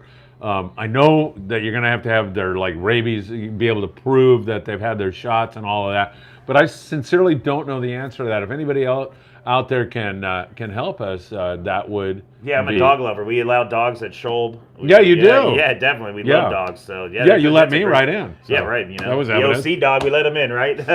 Exactly. All right. Hey, Blue Skies. If we don't get somebody to help us out with that, then we will get an answer for you. Yeah, we'll look that maybe up. on tomorrow's show, 12 noon. I'll try to have that. Scott Grant, like Jima, necessary or not? Jicama. Jicama. Is that what that is? I'm thinking, yeah. Probably, right? No, Ikejima. No. That's how. What is that? That's the way the Japanese take care of their fish after they catch it. Oh, and I is that with the spike? Exactly, where you spike it. We all know about spiking. Scott, you're way ahead of me. I'm pretty sure. Thank you for teaching me that. There's a little space name, but that's exactly what it is. Ikejima. Yeah, exactly. And Ikejima, that's the way the Japanese, they do the spike? Yeah, so they spike the fish to kill it in the brain, which is what we do with a lot of fish with tuna and everything. Yeah. And then the other thing is you bleed them, which we also do. And then what they'll do is you can spinal thing. Yeah, they'll do a spinal thing. Either from the tail, they'll cut a piece on the tail and shove it up, or the cool one. I'm looking for a kit myself. You stab them in the head and the brain, and then you'll run it down the spine. And what it does is it stops. First, you kill the fish by stabbing it. Yeah. stops the stress, and then you bleed it so the blood comes out, and then when you send the wire down the spine, it stops all the electrical movements, so you don't get the lactic acids build up and stuff. Now, straight fresh fish, it's not such a big deal, but after 2 or 3 days of sitting, the fish is kind of like red meat, where it'll taste better the longer it sits, believe it or not. So a fish that's treated by that way will actually taste more fishy in a good way. Yeah. 2 or 3 or 4 days later, and it'll last longer for you, as opposed to a fish that is just suffocated. Because that's how we kill most of our fish. They're suffocated. Yeah, right. Which is, you can imagine. I mean, I'm trying to get into it, and it takes a little bit of time. But once I get it going, I'm going to start doing it. Yeah, I'm going to start doing it. For sure. All right, David Maestro, I have become a big fan of simply using olive oil, salt and pepper on bluefin. It's become my favorite. And this is the simplicity that you just made reference to, right? Yep, exactly. You got this Salt and beautiful, pepper. fresh fish. Pretty soon I can put, that thing I talked about, the garlic and the butter and all, I can put that on my socks. Yeah. And they taste good. Right? As long as they're clean, right? Yeah. So I think that's a very and good the olive point. oil, you don't have to be scared of the olive oil. Like we said, we like to use when we're searing stuff with a higher smoke point. But olive oil has a great flavor. If you want that flavor, you just use a lower heat and cook it longer. You don't necessarily have to put a sear on everything. And you can do like the confit, that you'll do it in olive oil, which is wonderful. And the better olive oil you have, the better it'll taste, and healthy for you as well. Absolutely. Definitely. The Friedman Adventures family coming through once again. Chris Bailey. Chris, you're number one. He's talking to Blue Skies. We take our dogs down there all the time. We just get a copy of their vaccinations record from the vet, and you're all set. Chris, thank you so much. JC, hi Phil. Is Opsin only available online? I'd love to give it a shot. I think so, JC. I'm not sure if anybody's carrying it yet. Not sure. I know there was talk about H&M carrying it. There may be a few places, but you can definitely, I bet if you go to www.opsinusa.com, I'm sure he would have it there. Well, get the discount. Order it online and get the little discount. Yeah, and you can order it online, put FA in it at checkout, and that's a great way. Thanks for all the likes, everybody. Keep them coming, please. Albert Ponce, for dogs to go across the border, all you need is shot records, and most of the time, the guy at the border won't even ask for them. So thank you, Albert. That's great stuff. I knew these guys would come through for us. We have such a great family. I agree about aging a fish, says David Maestro. That's exactly what we were talking I age about. my tuna before I eat as sashimi, and it tastes way better than fresh. And if you do that, Why is that? If you do the akajimi way, it definitely will do that to you. So the question that comes to mind, both David and for you, is how long do you age it for? You don't age it for 3 weeks, do you? No, definitely not. I would say, a few days. When I was reading into it, looking it up, because I haven't done it myself, it was 2 to 3 to 4 days, even 5 days. Like I said, do the smell test, do the slime test, and the more you keep your fish dry and that kind of thing, the longer it'll last as well. Yeah. So it all depends on how cold you're keeping it. Like my walk-in at work is, below 40 degrees, which is a little bit colder than most of our refrigerators at home. So it will last me a little bit longer, and as long as I'm not taking it in and out, those kind of things. So keeping it cold, keeping it dry, and I would say you'd have no problem at 7 days, probably. Even if like having the skin on still, or even keeping a small football tuna whole, it'll last for sure. Israel wants to know, what's your thoughts on dry-aged tuna? Then I'm going to have a question for you too, but... I have not had a whole lot of dry-aged tuna. Yeah. I've seen where they super dry-aged bonita, that kind of thing, where it's almost jerky, hard, for like bonita shavings, but I've not had it aged longer than what we would normally do. So what is the deal with, so when I was living in China, you have no idea how many freaking times I'd be walking around the campus where I lived, or, out, and you'd see like a woman's bra, and then a fish hanging on the freaking clothesline next. I'm like, what the hell? So, what happens? I mean, I guess, do you salt that, or? I'm guessing there's salt on the outside. Yeah. I haven't looked into it. Why is that? Why is that not dangerous? And they dry it and they eat it, right? Mm-hmm. Yeah, I mean, it's just like when you dry age beef, you don't just slice a piece off and eat it. They trim off the outside. Yeah. So it's about being more tender, bringing out more flavors in the fish. Yeah. I mean, fresh is always great, but like we said, you can chop a steak off a bowl and eat it, and it's going to taste great. But if you let it age, it gets more tender, develops more. It's like cheese. that kind of thing. June Z, I like this guy. I like the way you think, June Z, because I've been thinking this myself. Ever experiment with parts of the fish guts, like roe, milt, liver? Which fish species would be good to try? Now, I was sitting in my favorite Korean sushi bar about 30 years ago, and I'm sitting there with my kids, and Mrs. Kim came out and she whispered in my ear, Philip, would you like to try monkey liver? And I said, okay. I'm like, whatever, monkey liver, I'll try it. So I, eat some and I go, whoa, that was pretty good. Yeah, and she, all of a sudden her eyes, like, she runs over to me and she goes, monkfish liver, not monkey, not monkey. I was gonna eat monkey liver, I didn't care. Anyway, so that's one, but yeah, monkfish liver. Can you do anything with guts? And I haven't tried a lot of stuff. We want to do the tuna heart thing. Yeah, That's right. one of the things we want to do. Yeah. I know Asian cultures, they use every single piece. They do. A lot of other cultures, they use every single piece, from collars to all that kind of stuff. I'm not sure exactly. I've seen a lot of roe. I haven't messed with it a lot. I'm sure you can sear it up and do stuff like that. Yeah. But I'm not too into the fishy side of that kind of stuff. No, we got to try that for you know. June Z. You know what we'll do? We'll have June Z come to your restaurant, and we'll feed him the guts and see what he thinks. There we go. Right? Are you okay with that? All right. Scott Grant, have not seen it done on a boat yet, and I assume he's talking about the Ika Jiba. You want me to tell you? This is the freaking honest. I'm gonna have to buy the kit and take it with us. Dude. I was gonna do it today, so I'm gonna have to do it. This again is 40 years ago. We're on board the Conquest, or some San Diego boat. The Cabazon King, before he became the Cabazon King, is on board. And Bruce Kuhn, and he goes, hey, I want to stick this down the spine of the fish. I'm telling, and I'm like, no, because I'm afraid he's going to bug the deckhands. And so he's insisting, and I was the moron there because I wasn't open. He was he'd read about this, or I know he lived in maybe Japan. I know he lived in Southeast Asia in some countries. He probably saw that, and he was 40 years ahead, the Cabazon King once again.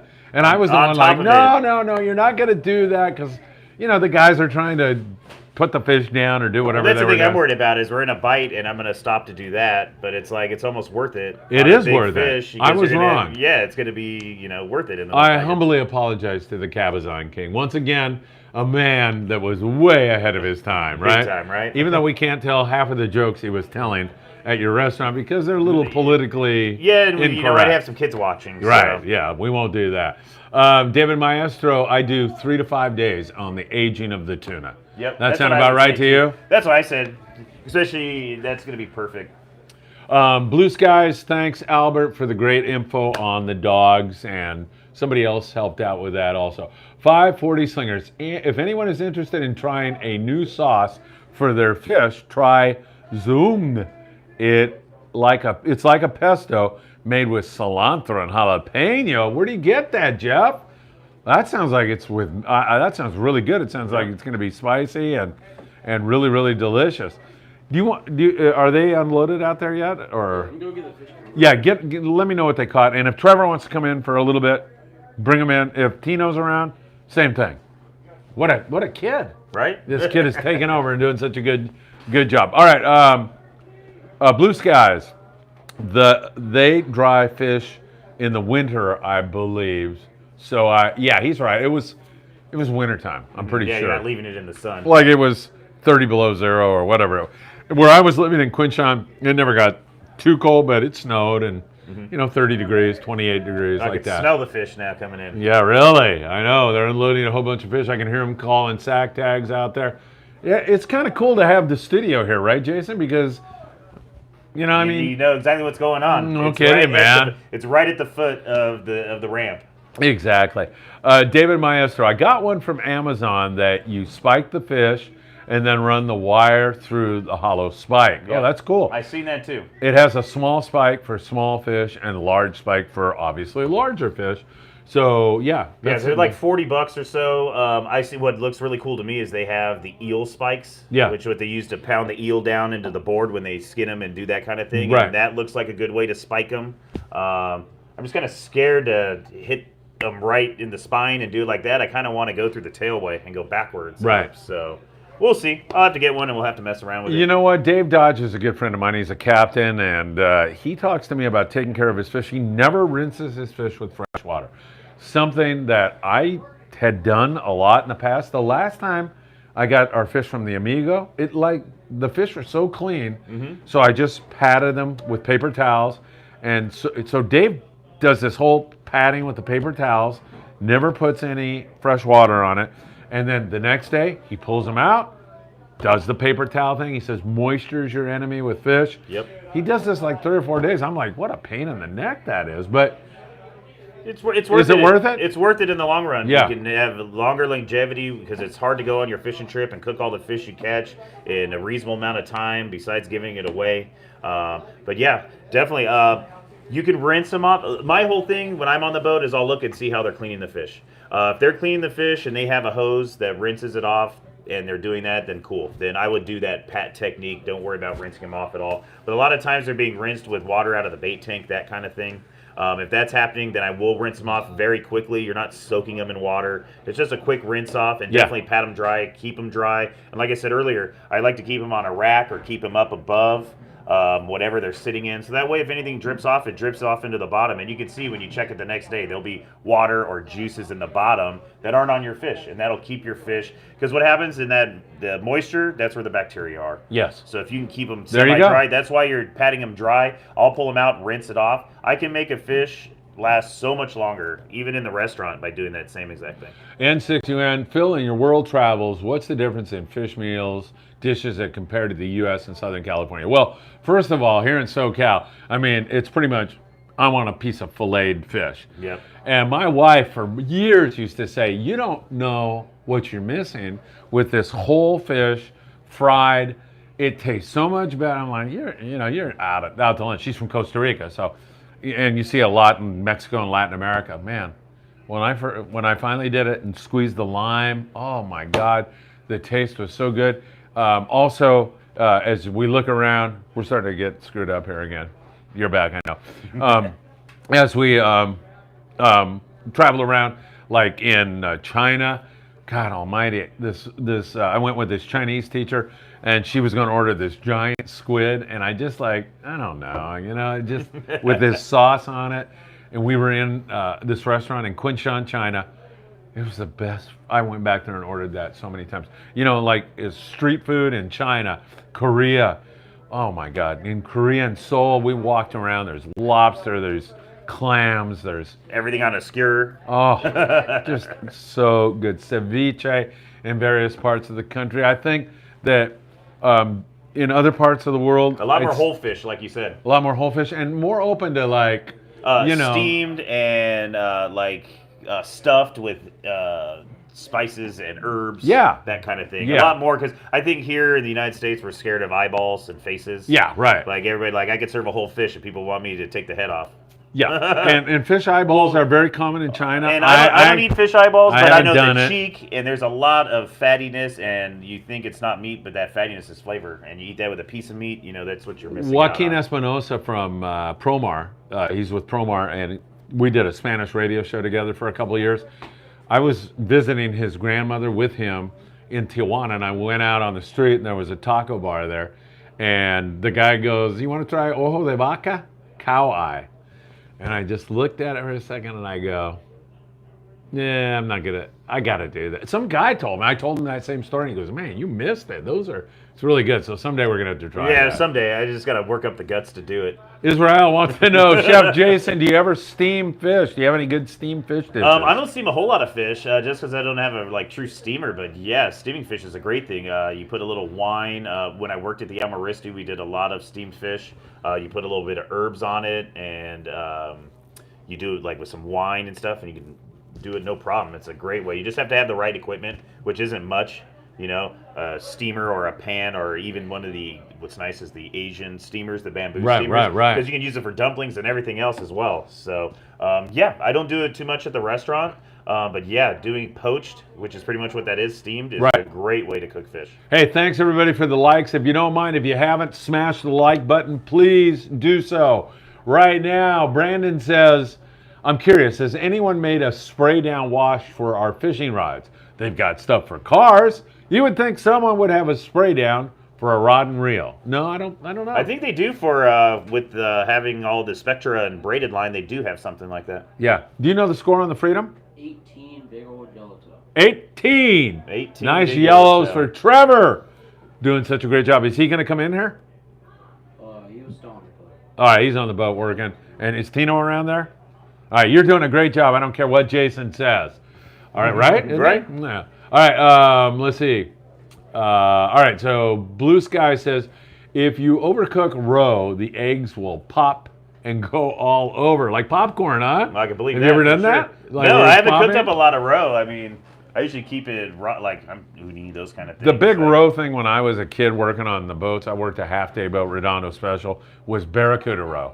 And it was supposed to, a lot of our Japanese anglers would say, oh man, I want that roe. Like, do not throw that yellow big, roe out, man. Well, you know, a lot of I times think I tried it. you're not eating it straight off sliced and eating it. A lot of times you're making it into a sauce. Yeah. It's like adding egg yolks to a sauce. Right. So a lot of times it's that kind of thing. So Yeah. a lot of people are, oh, I'm not going to eat a piece of it. You know, well, it's made into a sauce or that kind of thing. So don't always be scared of eating those things like you're going to just eat it raw or sear it up and eat it. You know, you make it into a way that's edible for you to palate it. Yeah. We're going to have to try the wings of a ray. Oh, yeah, definitely. Yeah. I was taking fish to my son's neighbor, Kim. Really nice Vietnamese girl who's really good at YouTube. So she helped me along a lot. And she's a lovely person. So I was bringing her fish. And this one time, Osborne and I were surf fishing. We caught these rays. And I go, let's keep them and I'll cut the frickin' wings off and I'll cook them. Well, I looked at them the next morning. I'm like, No way. I don't want anything to do. So I go to Kim, and I had a bunch of yellowfin croaker. I go, here, Kim, by the way, have you ever tried ray wings? And she's like, no. And I go, well, you're trying it now. I just, and then I ran. Yep. Went back there the next day, or, whenever I was back, she goes, oh, my God. She's Vietnamese, and her mother made this soup, she said. Anytime you get that, that is the best. It was so good. So we got to try that. Well, it's a lot of cartilage. That's a lot of flavor. I mean, it's like when you make stock or anything, that's what you're getting out of Yeah, it. So. it sounds good. Trader Joe's 540 Slinger. I'm so lost now. Sauce. The sauce. Oh, thank you. The sauce. Thank you. Our executive producer, right on top of things. Kai Fish Killer. My friend Graphic Slayer Sport Fishing has been doing. How do you pronounce that again? EKG. EKG for years.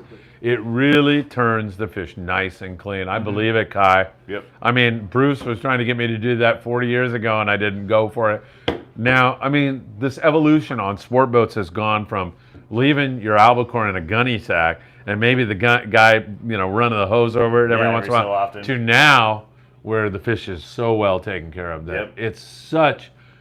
it's a product that you cannot buy in the store. Yep. Right? I mean, within minutes, normally it's stapled and thrown down in the hold if there's not a crazy bite going on. Yeah. So, I mean, it's completely different from, even on Pursuit and those kind of boats, it's going like that now. All right, Gregory Wilson. Gregory, thanks for being here. Gregory says, check out ITM Fishing Matt Watson. I'm assuming that's on YouTube. He has a video where he uses heavy mono leader down the spine and explains the process. Got to check that out. That sounds like really good advice. Gregory, thank you for that. David Maestro, I've grilled the entire head of a tuna and have gone for it and picked it apart.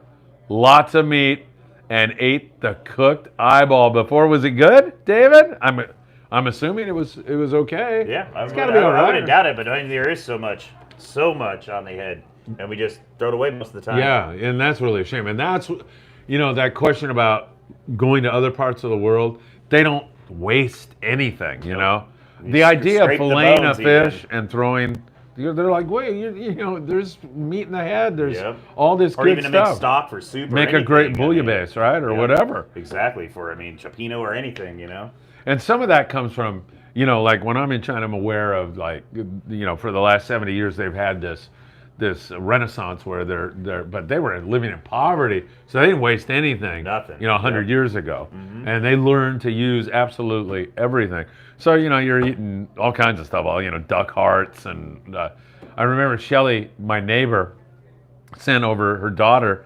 I've told this story before, but Cindy comes over, a little kid, 9 years old, and she goes, "Mommy, gives you this. And I go, oh, thank you. And so she calls and I go, hello. And she goes, yeah, that's dog tongue.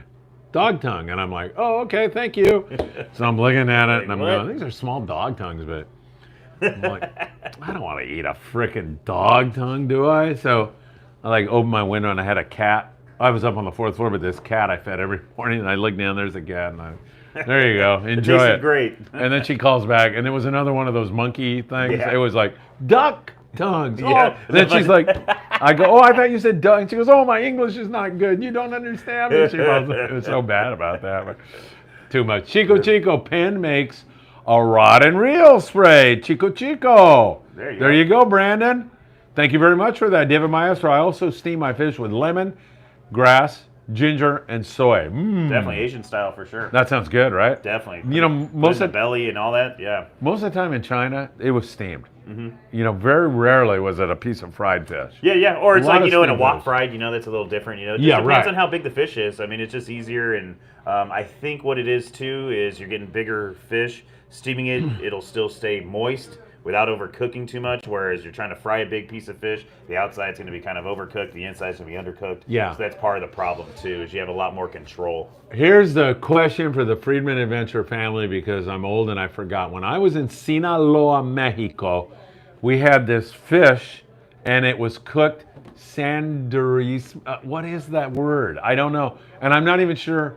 It was like a mixture of tomatoes and onions, and oh my God, to die for it. It was so good. Does anybody out there know that style of cooking? And we were in Sinaloa. I don't know if it's indigenous to there or not, but oh my God, I'm going to have to look that up. What a moron. What'd you say you sounded like? Sanders.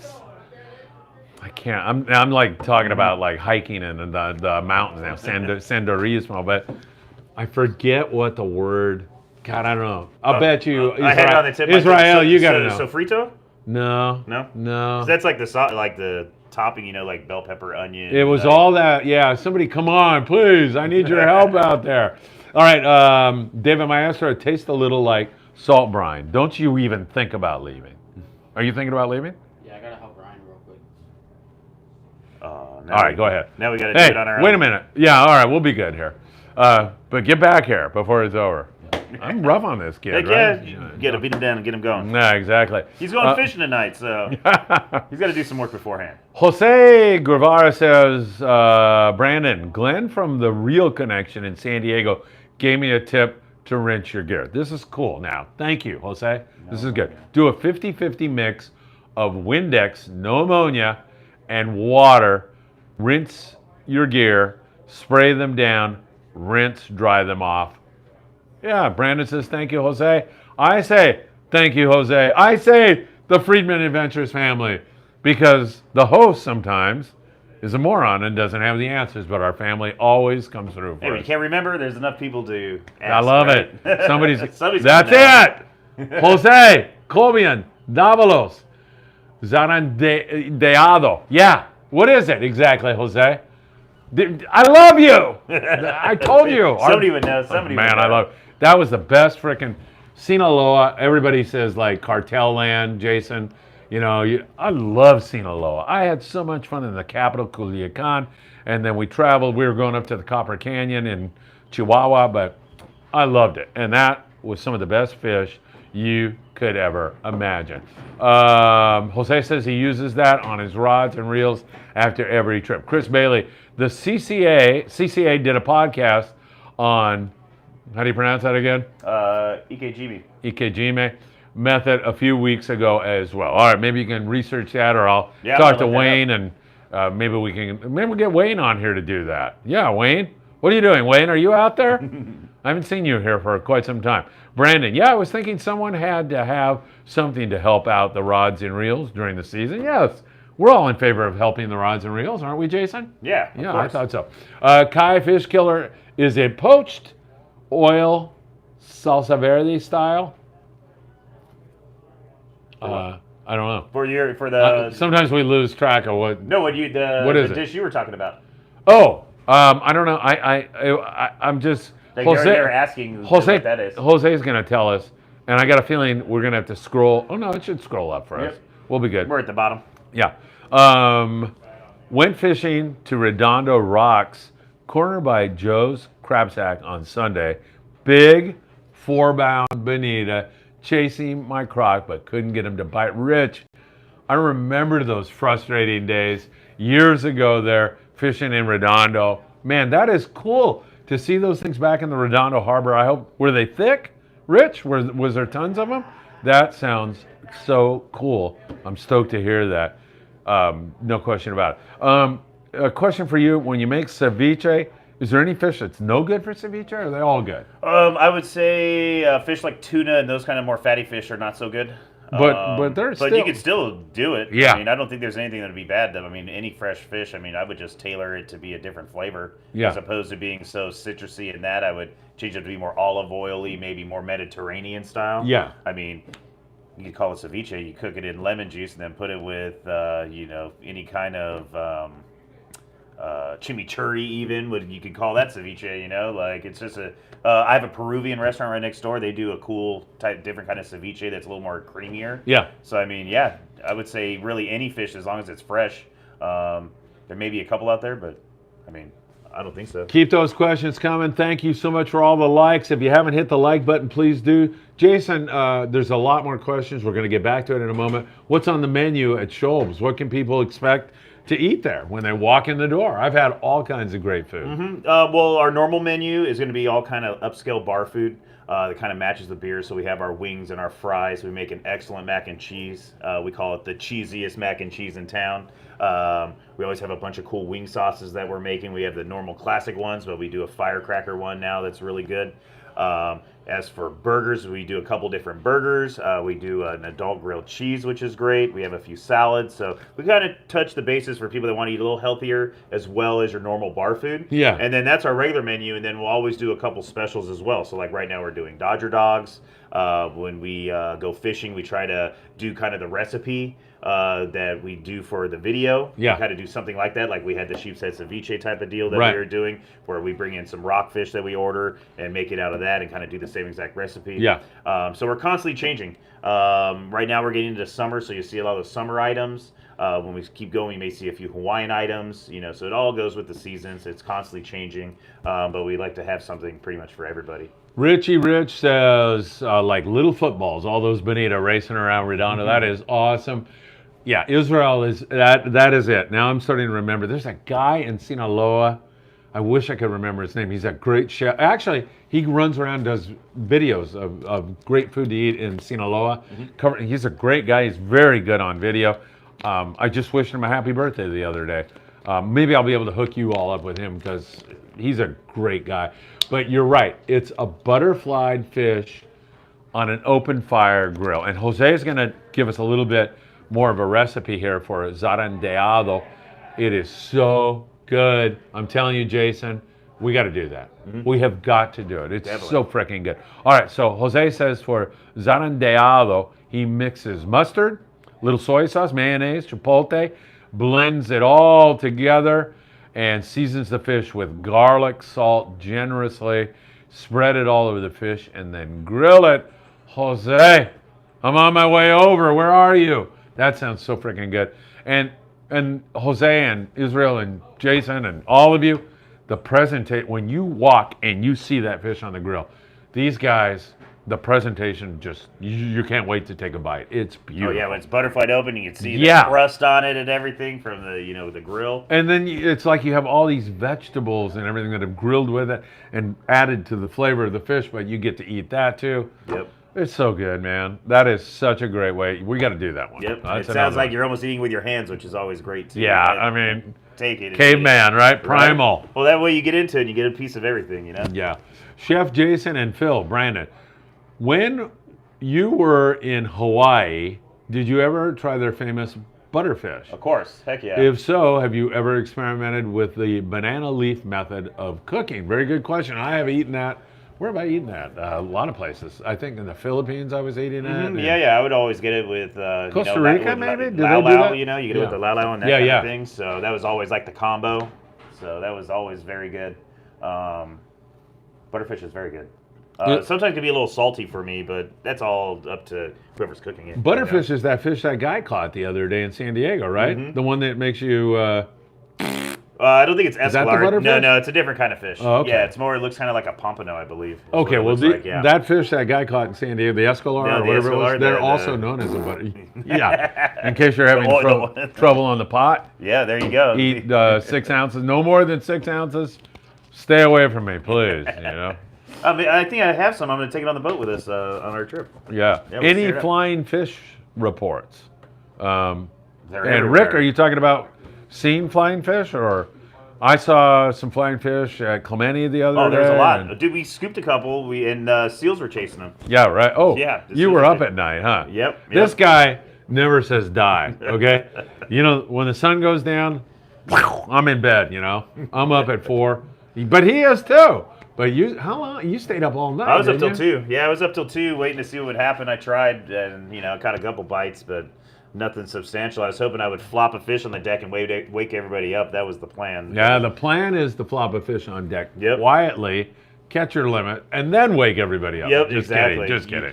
Fresh one after the last one's caught. So Too much But fun. yeah, you got to put your time at the rail, and I like being out there, and I usually take a little chair and hang out anyways. So definitely good times. Good stuff. Hey, thank you. We're up to 40 likes, 10 more to 50. I really, really appreciate it.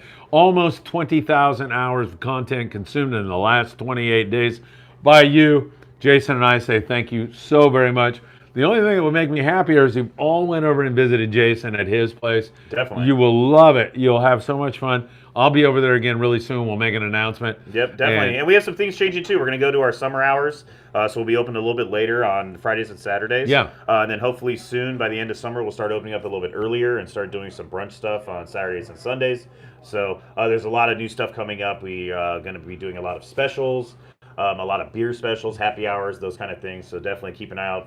Like us, follow us on Facebook, Instagram, and we'll be posting all that stuff on there. All right, how do you spell that again? It's popping up here on the screen. Scholb, SCHOLB. In Long Beach. In Long Beach. They also have a Torrance. Yeah, so we call it Scholb Long Beach, so you can differentiate between the two. One's our regular location. It'll be Scholb Torrance or Scholb Premium Ales. And then we kind of brand ourselves as Scholb Long Beach as our restaurant location. Right.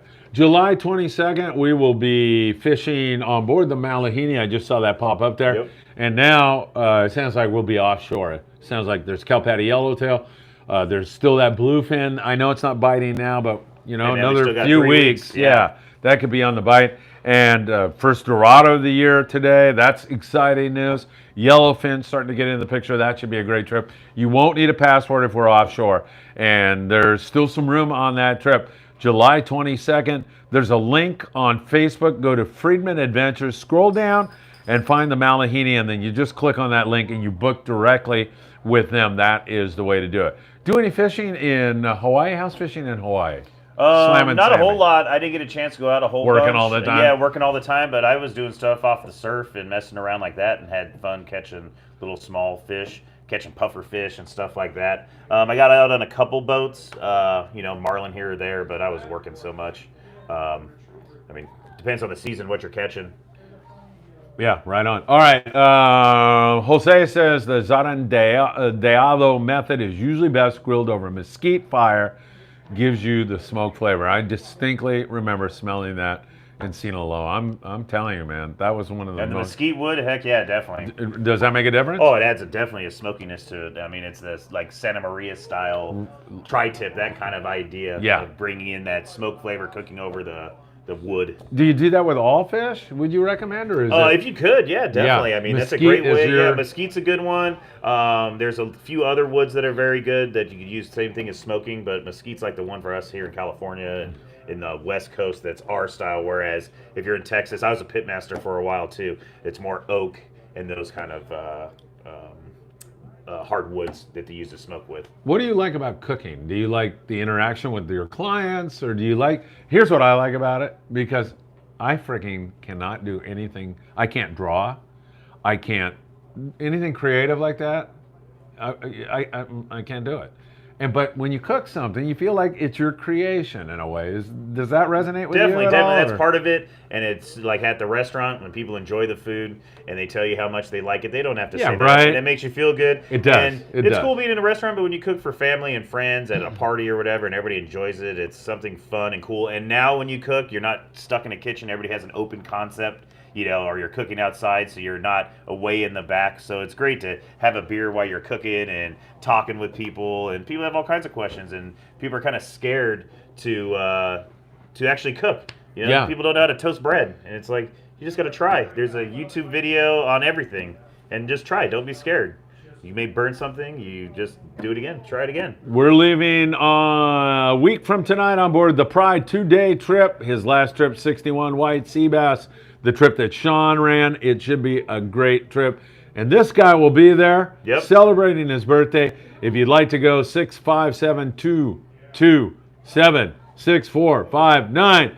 We'll get you on that trip. That would be absolutely great. Travis Bright says, can't wait for the July 22nd. Will be my first time on the Mahi-mahi. Travis, can't wait to see you there. You're going to love it. It's a lot of fun. Bill's a great guy. Bill Wilkerson, the captain.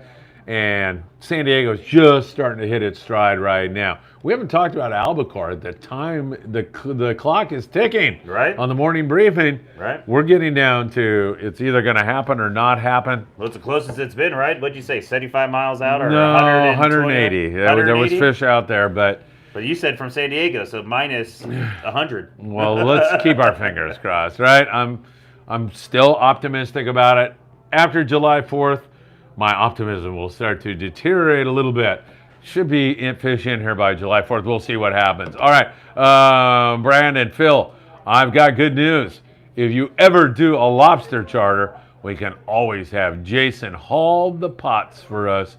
Just kidding, Jason. And making reference to you fighting a gunny sack again. Yeah, I use an electric puller, so. I'm a lazy man, and I pull a lot of pots. So. Yeah, Brandon says Captain Bill is amazing over there on board the Mahi-mahi, and saying that, Travis, you're going to have a blast.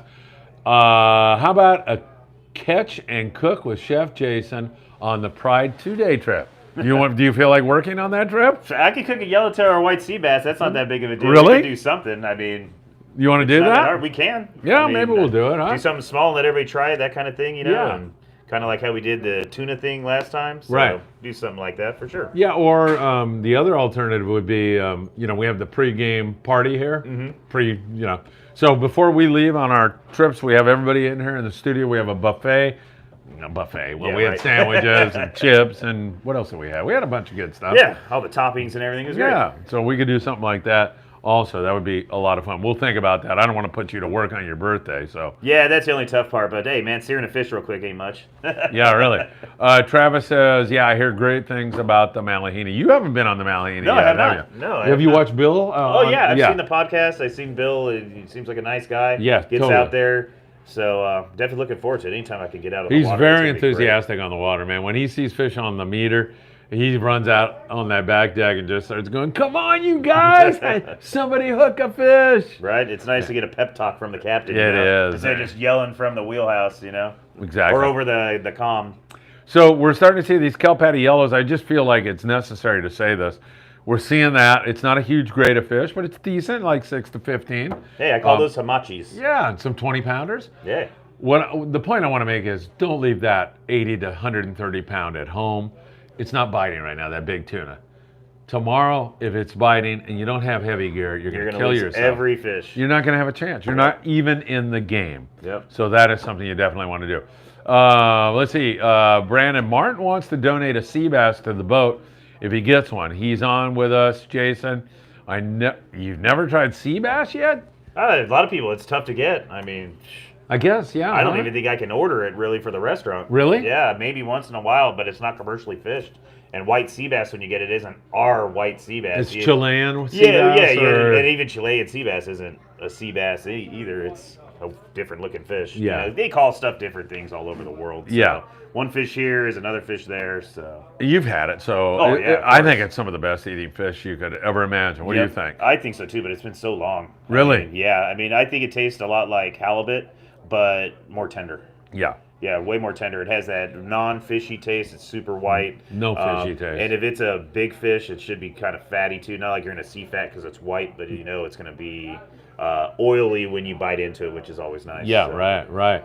Freedom will be going tomorrow night again. The number is 310-832-8304. Tony and Janelle are up there watching the show, And as always, we thank them very, very much. A lot of times they stay late here for us because we keep going on and on and on. So Yep. I don't know if tonight we haven't even gotten to the slow pitch. Yeah, so, we haven't started talking slow pitch yet. Well, we can't yet because Israel says, and he is so right about this, the Mahi-mahi is a great boat for iron slingers. Jeff Yeoman, you would love that bow. Have you? They have a big bow, yeah, exactly. Oh, it's my kind God. of like, it's a weird looking boat. It's like kind of tapered, different. It's an old PT boat, and it is a weird. It's almost as if the guys on the stern and the guys in the bow are on two different boats. Yeah. It's like you can be like in two different worlds on that boat. And I prefer the bow. And man, that's. But we know fun. you like to sun yourself up there, so getting a suntan. Like my wife says, she thinks I'm an iguana. So yeah, no question. All right, yeah, you're right about that. Robert Ganji, water temps out on the dumping grounds still look good. Yes, Robert, all the way, to the mushroom. Ignore the haters and keep up the faith. Albies are coming. Robert, I love you. Right on. Yeah. There's Well, something. the thing that looks good is that offshore it's colder and inshore it's getting hot. So we still have that chance where You have that, yeah, and I've seen And those it's years. a lot of big difference, and it's changing a lot. Like you said, you had just gone out and you saw 54-degree water, or that's ridiculous when it's been over 60 for so long, and then you go a little farther away and we're above 60. So there's a big temperature variance going on. I'm sure the map is very colorful. Yeah, and that, like, in those years that I remember, that opens up a world of just diversity. Like, do you want to go out, like Robert's talking about? You want to go out to the dumping grounds on the shroom and catch albacore or the worm bank or out that way where it's cooler, or do you want to go down the coast and catch Dorado? It's so cool. Well, then also it's too, so bitchin'. when you're out there fishing, you're looking for temperature breaks, and that's what you're looking for. So those big temperature breaks is where you're fishing on one side or the other, and looking for clear water and green water. So if you put those two together, that's really what we're looking for, as opposed to the whole ocean being 72 degrees where I can jump in for a bath. It's nice to have those breaks where you can fish. Robert was detecting. I know he was in me. Like, I was starting to waver on my albacore thing, and he wanted to Push you back bolster me back up to confidence, and he succeeded. And it's funny, he says, ignore the haters. There are, like, I don't know what it is. Like, hey, I'm going to, look at all the stuff here and see if albacore are coming. And then there's some guys that are like, be careful. What do you think you're doing? Like, what the hell? I'm making a guess about whether a dumb fish is going to show up or not. It's like it's fishing not like white sea bass. You we're get not- them or you don't. It's not a nuclear holocaust or anything like that, but some people are like, I don't know what I haven't figured that one out yet. Like, as I say, like, if you guess on the Laker game tomorrow night, oh my God, how dare you make a guess about what the score will be?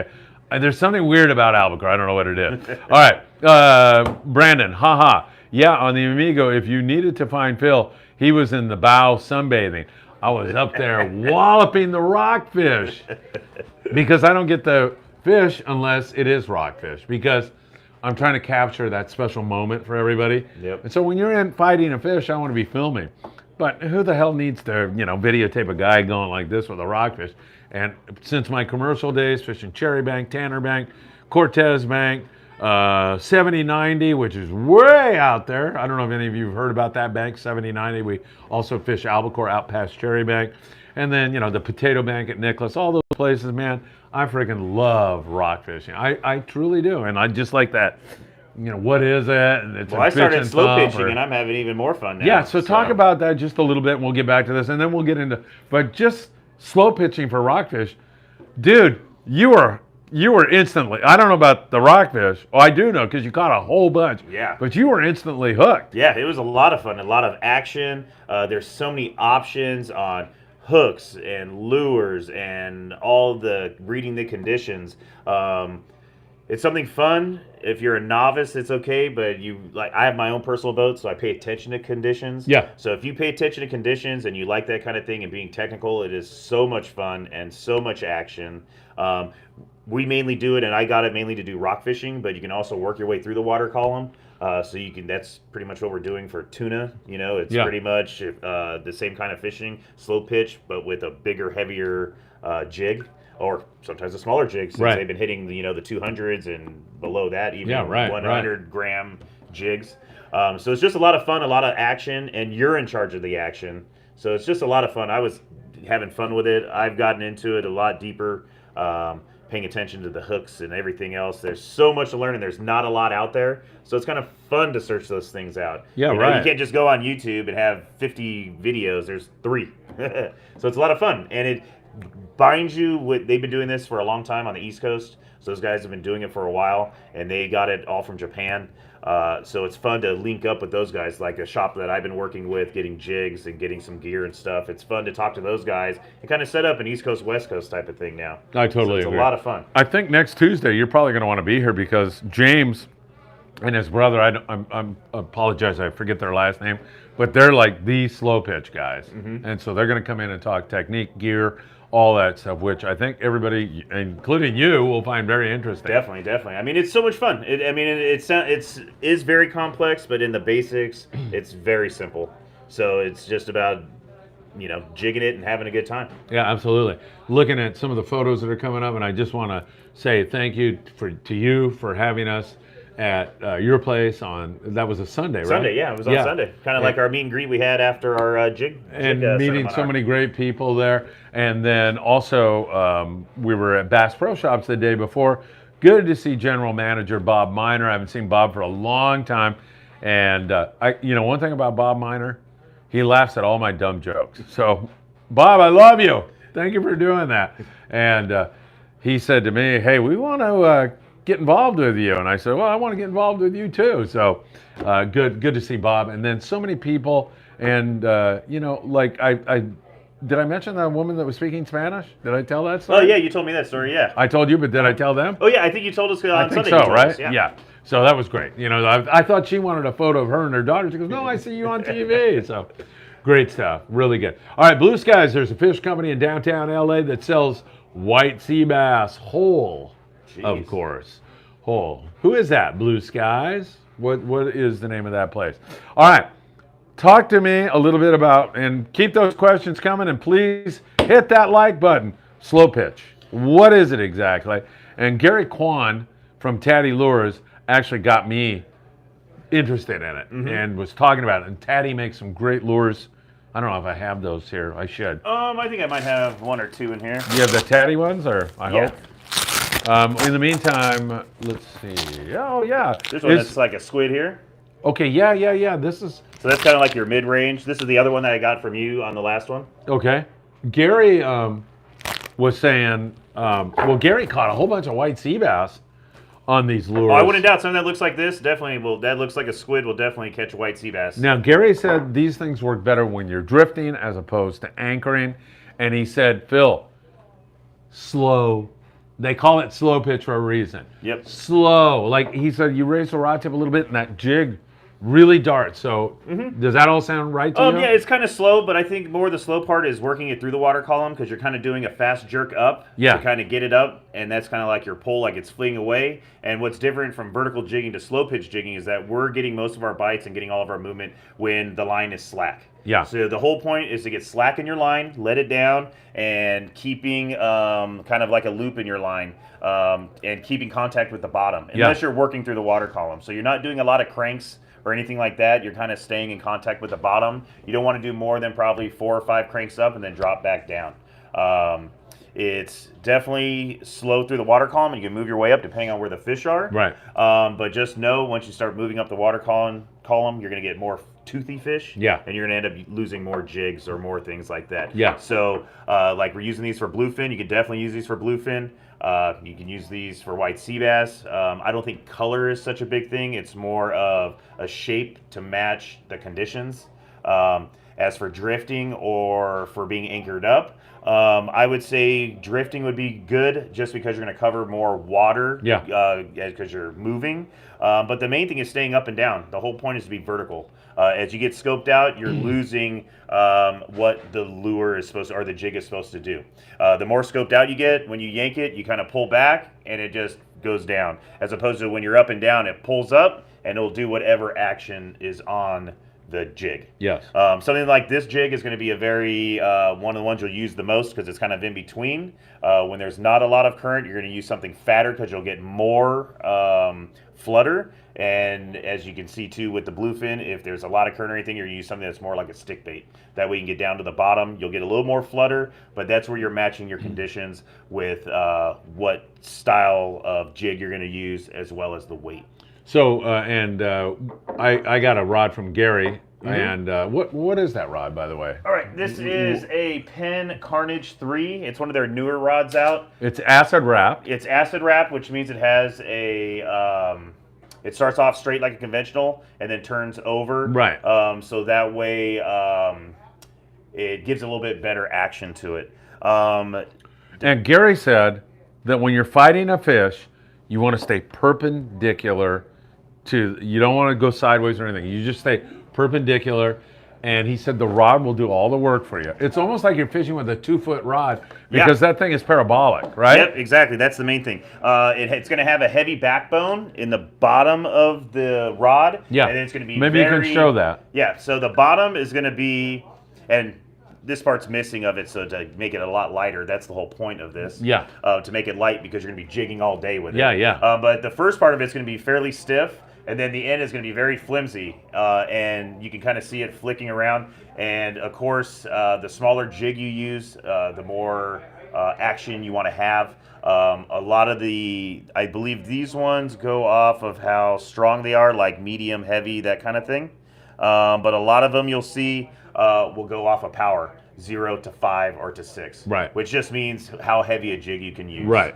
You can catch the same fish with any of the rods, it all depends on how much action you have. The heavier the jig, the less action you're going to have. I was up in the bow with a 2-hook Ganyan, looking for the biggest, watch that light up there. We're looking for the biggest, I was fishing mackerel oh wait, you caught that, I forgot that, right? Yeah, that was a good one. You caught a tiny rockfish. Yeah, I caught a tiny rockfish, and you said you'd use it for bait. Yeah, give me that thing, man. Yeah. I friggin' caught a grouper. No, that blue, what was that? Oh, did I catch that blue bass on that? Yeah, thing? that blue bass. Blue rockfish. Yeah. Giant blue rockfish, biggest one I've ever seen. Definitely. But you were staying really busy doing that, and I could see I wasn't going to wrestle that rod away from you at all. No way. Was it that much fun? Huh? It was so much fun. I was using my 35 jigger with that. I loved it so much that I want to start doing more shallow water, so I went with a 15 now. So I'm going to use that. It's pretty much so it can palm in your hand. That's what you really want, so it'll be nice to have. I also put another grip on it, a power handle. Makes it a little bit easier to jig with. But there's so many variables. It's so much fun.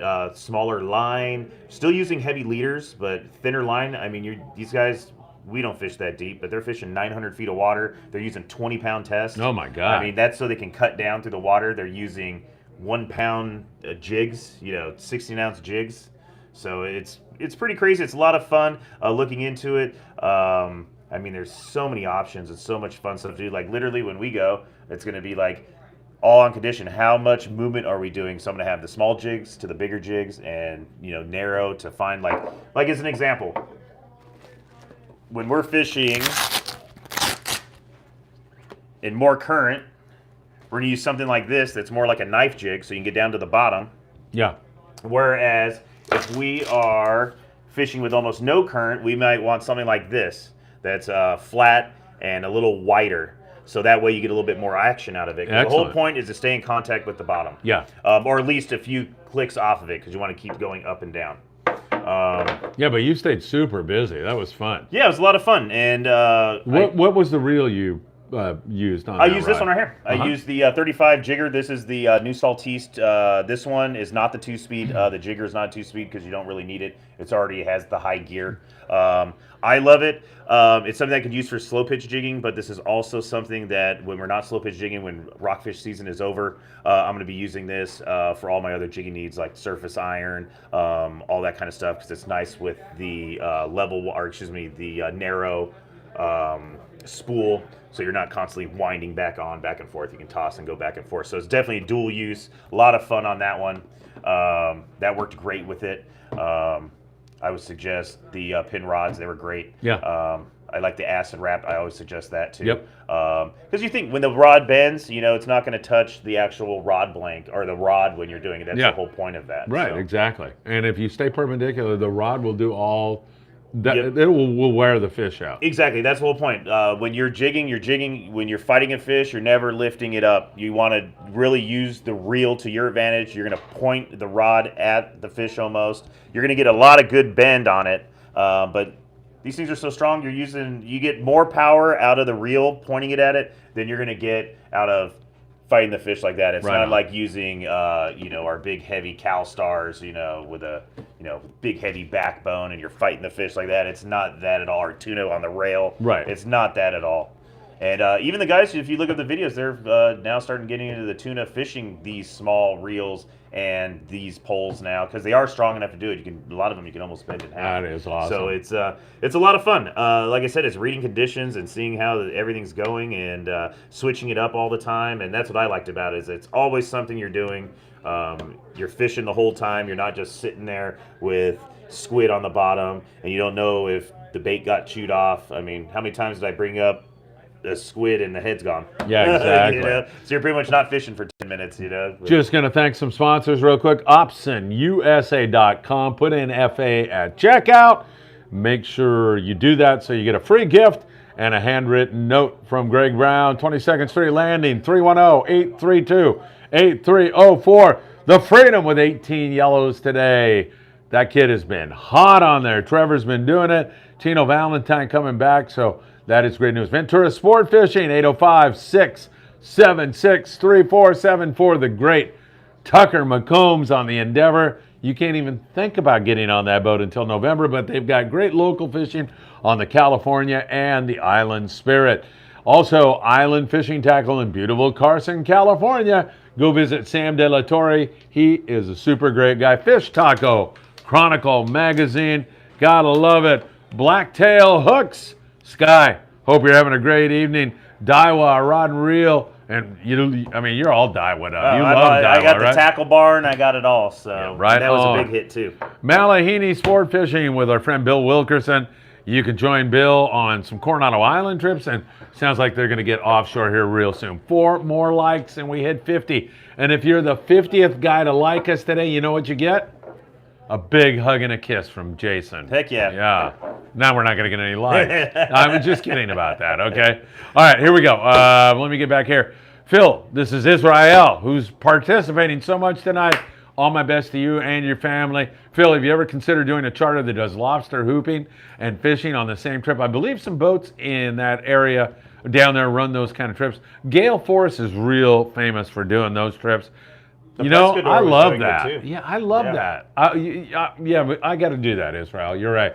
Because, man, can you imagine coming back with a bunch of nice fish and then freaking lobsters, 7 lobster to boot? Yep. It's like somewhere you leave at noon and you fish and then you come back at midnight type of deal, especially Catalina or something like that. It definitely is something I would do. It's exactly what you do. You go over there and then you fish from 3 till sundown. Then you put your nets out and then, we definitely got to look into doing that. Brandon, can we just yo-yo that also, Jason? I've seen those slow pitch rods and they are completely different to our usual setups. That's not a yo-yo situation, right? You can kind of yo-yo it. I mean, we usually yo-yo up and down and up and down. That's what they would call that more vertical jigging. Yeah. Is what that is, where it's kind of a pump up and then drop it down. But definitely you can do it. We used to usually do it with a harder backbone rod, but I'm sure there's not a problem. It's twisting on the reel either way. Yeah. It's just about how you're going to fight the fish in the back end. Instead of at a 45, you're going to be pointing down on it using the reel. So. I just know Gary kept telling me when he was tutoring me, at least, because I never got to fish. You had it the whole time. He just told me slow. Keep that in your head. So fish are lazy. So the slower it is, sometimes they want a fast retrieve, but most of the time it's slow. Angel Reyes. Angel, welcome to the show. Great to see you here. Check our Johnny's Jigs videos for slow pitch fishing. They were in San Diego last month. I'm guessing Angel that. Okay. In fact, that's who I'm getting a lot of my stuff from. Okay, cool. So I'm getting them from Johnny Jigs. I talked to Eddie over there and Johnny. This is going to be a terminal tackle setup that they sell.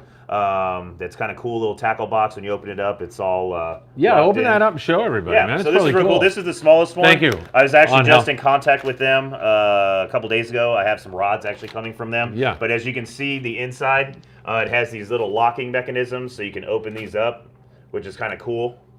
It has little doors, so that's always nice. You can have stuff in the front. So this is my inshore slow pitching one. I have one that's a little bit bigger that has all of my other stuff for my regular slow pitch. You can kind of see how that looks. So you have all your assist hooks, you have all your split rings and barrel swivels, all that kind of stuff, all in one spot. It's not banging around everything.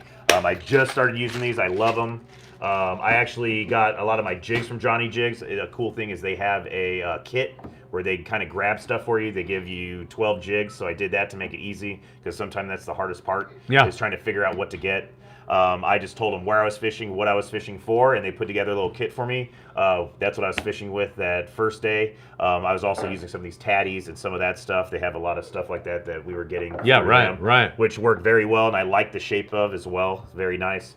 But yeah, Johnny Jigs is great. I've been watching a lot of their videos, and yeah, they were bluefin fishing slow pitch last month. Oh, very cool. Yeah, I think they went on.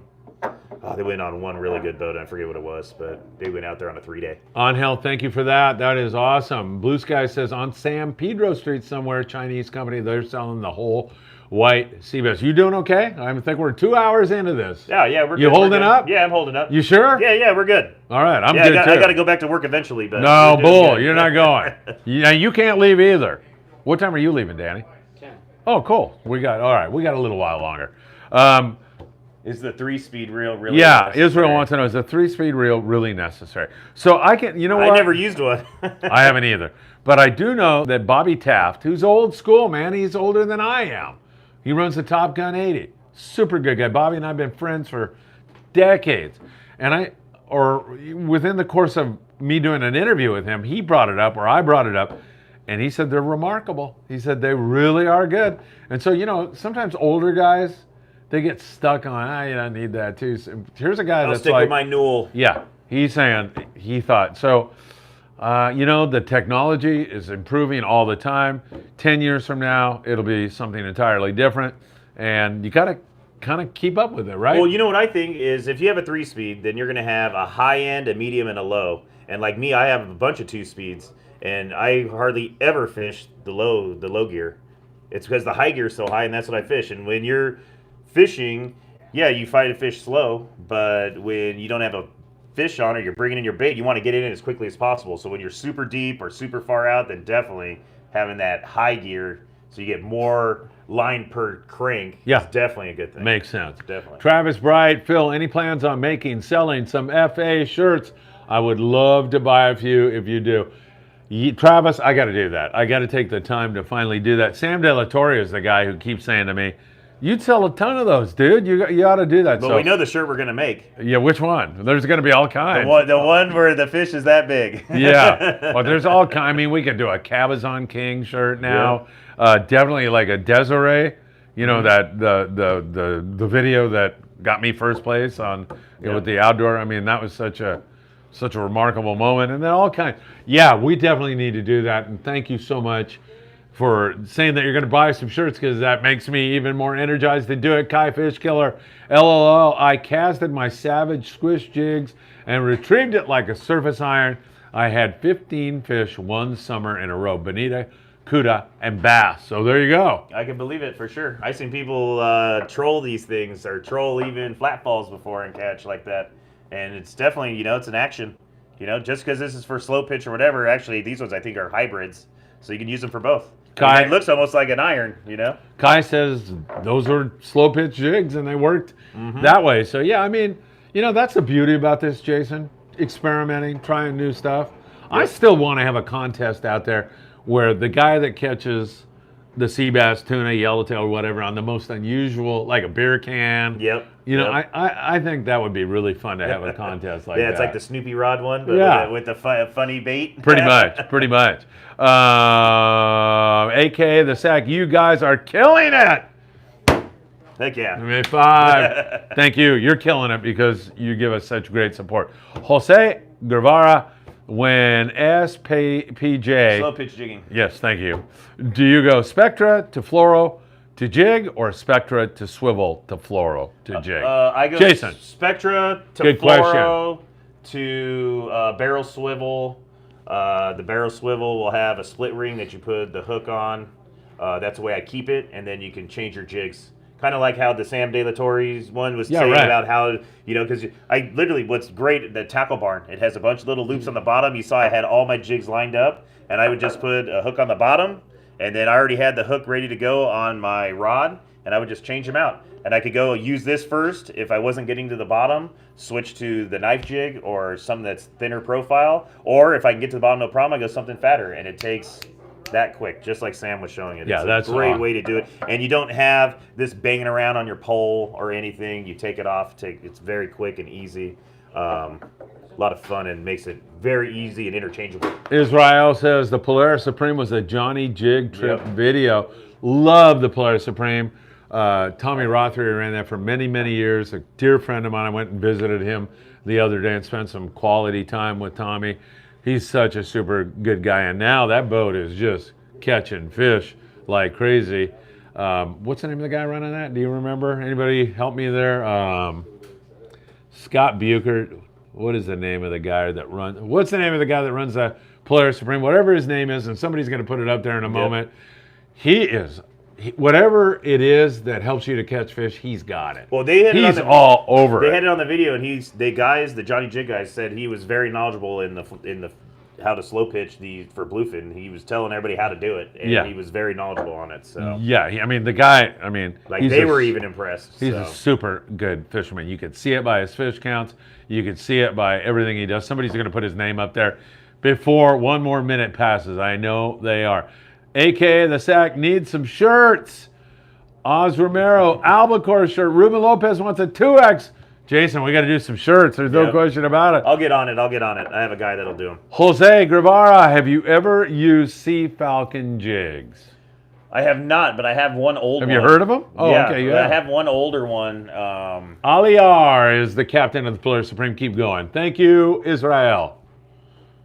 You have used them before? No, I have not. Oh, okay. I had one that I found, and then I just, there's so many jigs out there, and getting out on the water, it's definitely be using a lot of different stuff soon. So, I got a whole tackle bag full, the whole 50-pound weight full of... Yeah, no kidding, right? between all the bluefin stuff and all the slow pitch stuff. All right, I'm going to get you back to work here in just a second. A little bit longer, though. AKA the Sack. I took the kids to the park. So excited you guys are still here to talk fishing.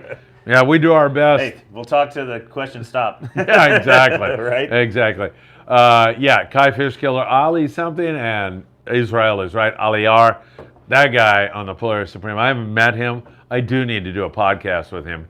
Frickin' on it, man. He is a good fisherman.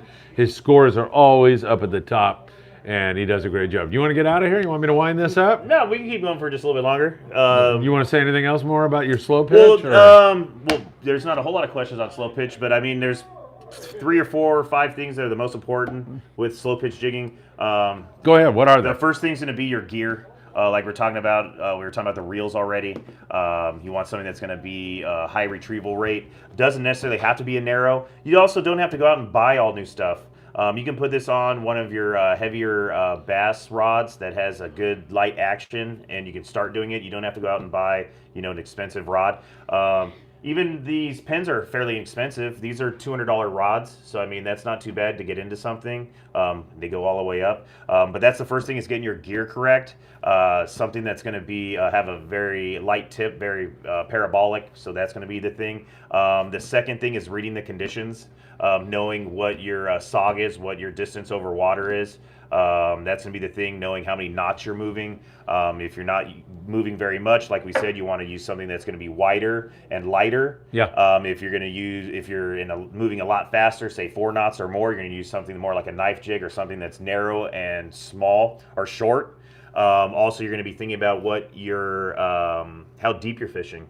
Generally speaking, they say 1 gram per foot. But that all changes. If there's hardly any current, you can get to the bottom at 300 feet with a 200 or a 150. Yeah. So it's constantly changing and doing that thing.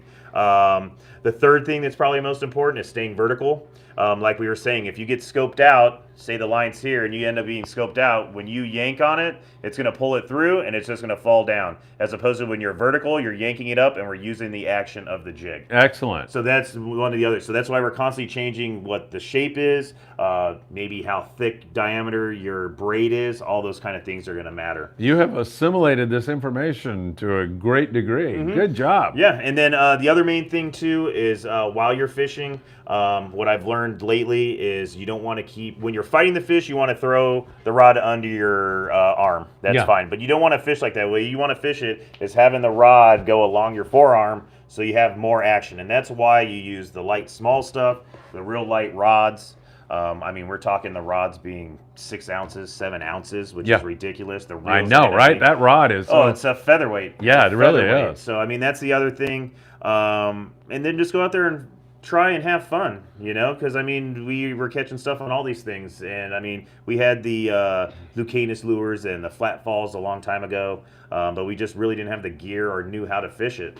They sent it over from Japan, and we had to figure it out for ourselves. And they got it quicker in Florida because they don't have a lot of bait. They got to catch their own bait. They don't have bait receivers like we do. So jigging is the way to go. And what's fun about it, and I think once you start doing, is there's just so much action. Even when you're not doing anything, you can feel the flutter of the jig. You can, and you feel it. You got braid to a short fluoro topper. You feel everything. That's the best part, and it's all about figuring it out. You could be a quick retrieval and a quick flip, or it could be a big flip. It all depends. It's all about experimenting, right? Yep. Trying different stuff. Exactly. Awesome. And that's the fun part about it. Yeah. Thoughts on popper fishing, aka the sack, coming back?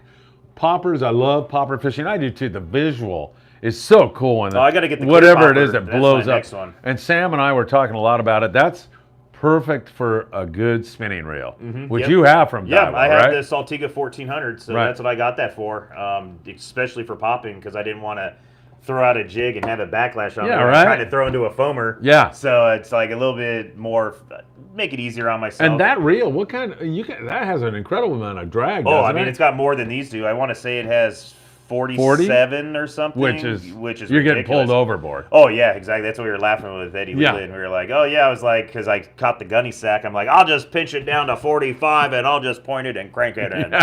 Oh, you'll go overboard. I was like, well, that's why I'm going to be strapped in a seat. Exactly. Yeah, popper fishing's great. It is coming back. I mean, we're seeing a lot of that. You see that yellowfin tuna get up here, and they love to bite on the popper. They'll get all over it. They'll blow out of the water on it. It's really a lot of fun. It's very exciting fishing for sure. That's where it's fun. You can see it happen. The visual, right? Yeah, exactly. You can see the pop, and you can see the fish jump on it, which is great. David Contreras. David, welcome to the Friedman Adventures live podcast tonight. Appreciate you being here. Highly recommend the Fathom 8XN and 10XN levered drag for local and island slow pitch reels. Definitely. Very, very good budget reels. Good suggestion, David. You agree? Yeah, definitely. I mean, I went big gun. I big gun fish, so I asked the experts, and I went with the big heavy duty stuff. But yeah, the Fathom, the Torium. I think Bob Givert was fishing with a Fathom, and I was up there fooling around with him, and that was great. Yeah, definitely. We're good. There's a lot of options that are on the lower end. You can get into slow pitch jigging for rod and reel and everything for $400, probably less if you really get into it. There's a lot of budget, and the thing is, it's hard to figure it out. Just go ask your tackle store. I mean, these guys are getting into it. I'm sure Sam knows a little bit about it. I know he doesn't have a whole lot of stuff over there because it's just coming in. But I know I can get Taddies over there. He'll know he has all the split rings, all that kind of stuff for bluefin. So it's just toning it back on the rods and that kind of stuff. Yeah, no question. Israel wants to know, is Shimano Therese a good jigging rod? Maybe you don't know. Yes. You do know? It can be. I have a few Thereses actually, but I have them in like medium action. Yeah. So it's all going to depend on. They are very flimsy. If you're talking slow pitch jigging, I guarantee I can use those slow pitch jigging, the mediums. It's just a matter of when you get into a slow pitch rod, it's like done to powers by minute. Yeah. Whereas we are used to a medium heavy. That's the way I'm used to fishing. Right. Like I have all the Proteus, extra heavy, like those kind of things. Where these get more into precise, You know, I can use a jig up to 200 grams. I can use 250. That's what it's more about on that end. So it's just a different way of talking about it. Like even the pin right here, it says what jig to use, even though it says medium or whatever. Right. It says up to 250, you know, and it could be a little more, a little less. You know, it's not that big of a deal. It's just what it's kind of specifically meant for. That's where this has got expensive and everything's more precise. Yeah, right. That's all what right. we're I think we're almost done here. You can go back to work and make me some chicken wings. Right. Tonight. I want some. Tell everybody where your restaurant is located. You want to go down and see this guy in person? You can do it on July the 5th on board the Pride. Yeah, or you can go to his restaurant. Yeah, come by the restaurant. Definitely. Once again, we're located in Long Beach on 4th Street. The address is 2306 East 4th Street. If you look up Scholb Long Beach, SCHOLB, very easy to find. You can look us up on Facebook or anything like that. I'm there at least 5 days or 6 days out of the week. Come on down, check us out. We're going to be doing a lot more fun stuff, a lot more happy hours, those kind of things, and a lot more specials since we're getting into fishing season. So definitely come on by, say hello, ask to say what's up to me. I definitely can go out and talk to you for a minute if I'm not too busy. I love dealing with the customers and telling information and talking fishing and talking, I know you do. and talking food. I mean, it's a big, you know, there's a lot of food stuff to go along with it, but there's so much fishing and I have a lot of knowledge. I love talking that kind of stuff. You talk so long that you have more questions. Or you want to keep going? Right. Yeah, we'll keep going. All right, AKA the Sack. My friend got a Phoenix acid wrap that was like, what the heck is that? It looks weird, right? They all look weird. Like, oh, this Yeah. looks like the bass rod, you know, and it's kind of like that, but it is a little bit different. And those are very cool rods. That Phoenix acid wraps are very cool. Jose Guevara wants to know, hey, when you're slow pitching, how do you deal with getting snagged on the bottom all the time? Or do you? I don't All right, so this is the thing. You are going to get snagged on the bottom, especially you got to know what you're doing. If you're, not what you're doing, but you got to know where you're at. If you're fishing someplace that's very rocky, you may not be using 2 hooks. You may only be using 1 hook. Yeah. Either a single hook or a double hook, so that'll kind of help out. If you do get stuck, you're going to want to let out line, kind of try to jig it off.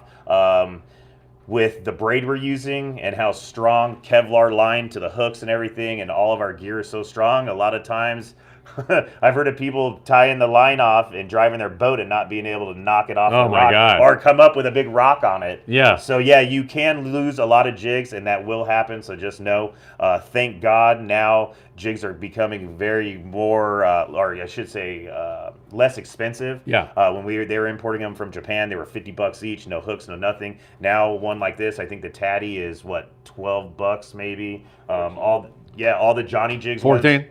Yeah, I got all the Johnny Jigs ones. They gave me a whole set of 12. I think the small ones were $130, and it came with all the hooks and everything. Oh, cool. So just know, yeah, you are going to get stuck on the bottom, especially if you, and that's the thing, is know your bottom. If you know there's a lot of rocks and stuff you're going to get caught on, maybe drop to the bottom and then fish a couple cranks up. That's the way we do it with everything else when you're dragging along with dropper loops and that kind of stuff. So just know you are going to lose jigs. Know if you have a lot of rocks, maybe switching to a single hook, maybe double single hook.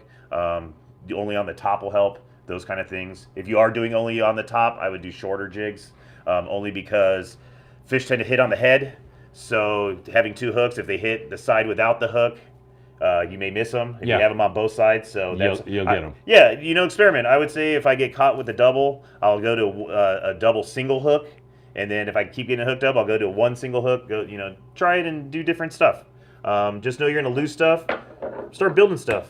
It's not hard. It's very easy to tie assist hooks. People, it's something fun to look into and to enjoy. AKA the Sack says, new way to rockfish, pulling up a whole rock. Heck yeah. Jason, you and I are hanging out all the time together, but you're an extraordinary guest tonight. Thank you. Good job. Thank you, folks, we will be here, as I say, tomorrow at 12 noon with a live show at your lunchtime with Sean Roberts, the guy that caught 61 white sea bass on board the Pride the other day. And then tomorrow night, 7 p.m., we'll be here with Tino Valentine, and that's always a crazy time. All right, for Jason and for myself, can't thank you enough, right? Definitely. Thank you guys so much. Thank you so much. We'll be back tomorrow with more shows. We thank you so very much for joining us. Take care. Have a lovely evening. We'll see you again soon on Friedman Adventures tomorrow morning, the morning briefing, bright and early. Take care, everybody.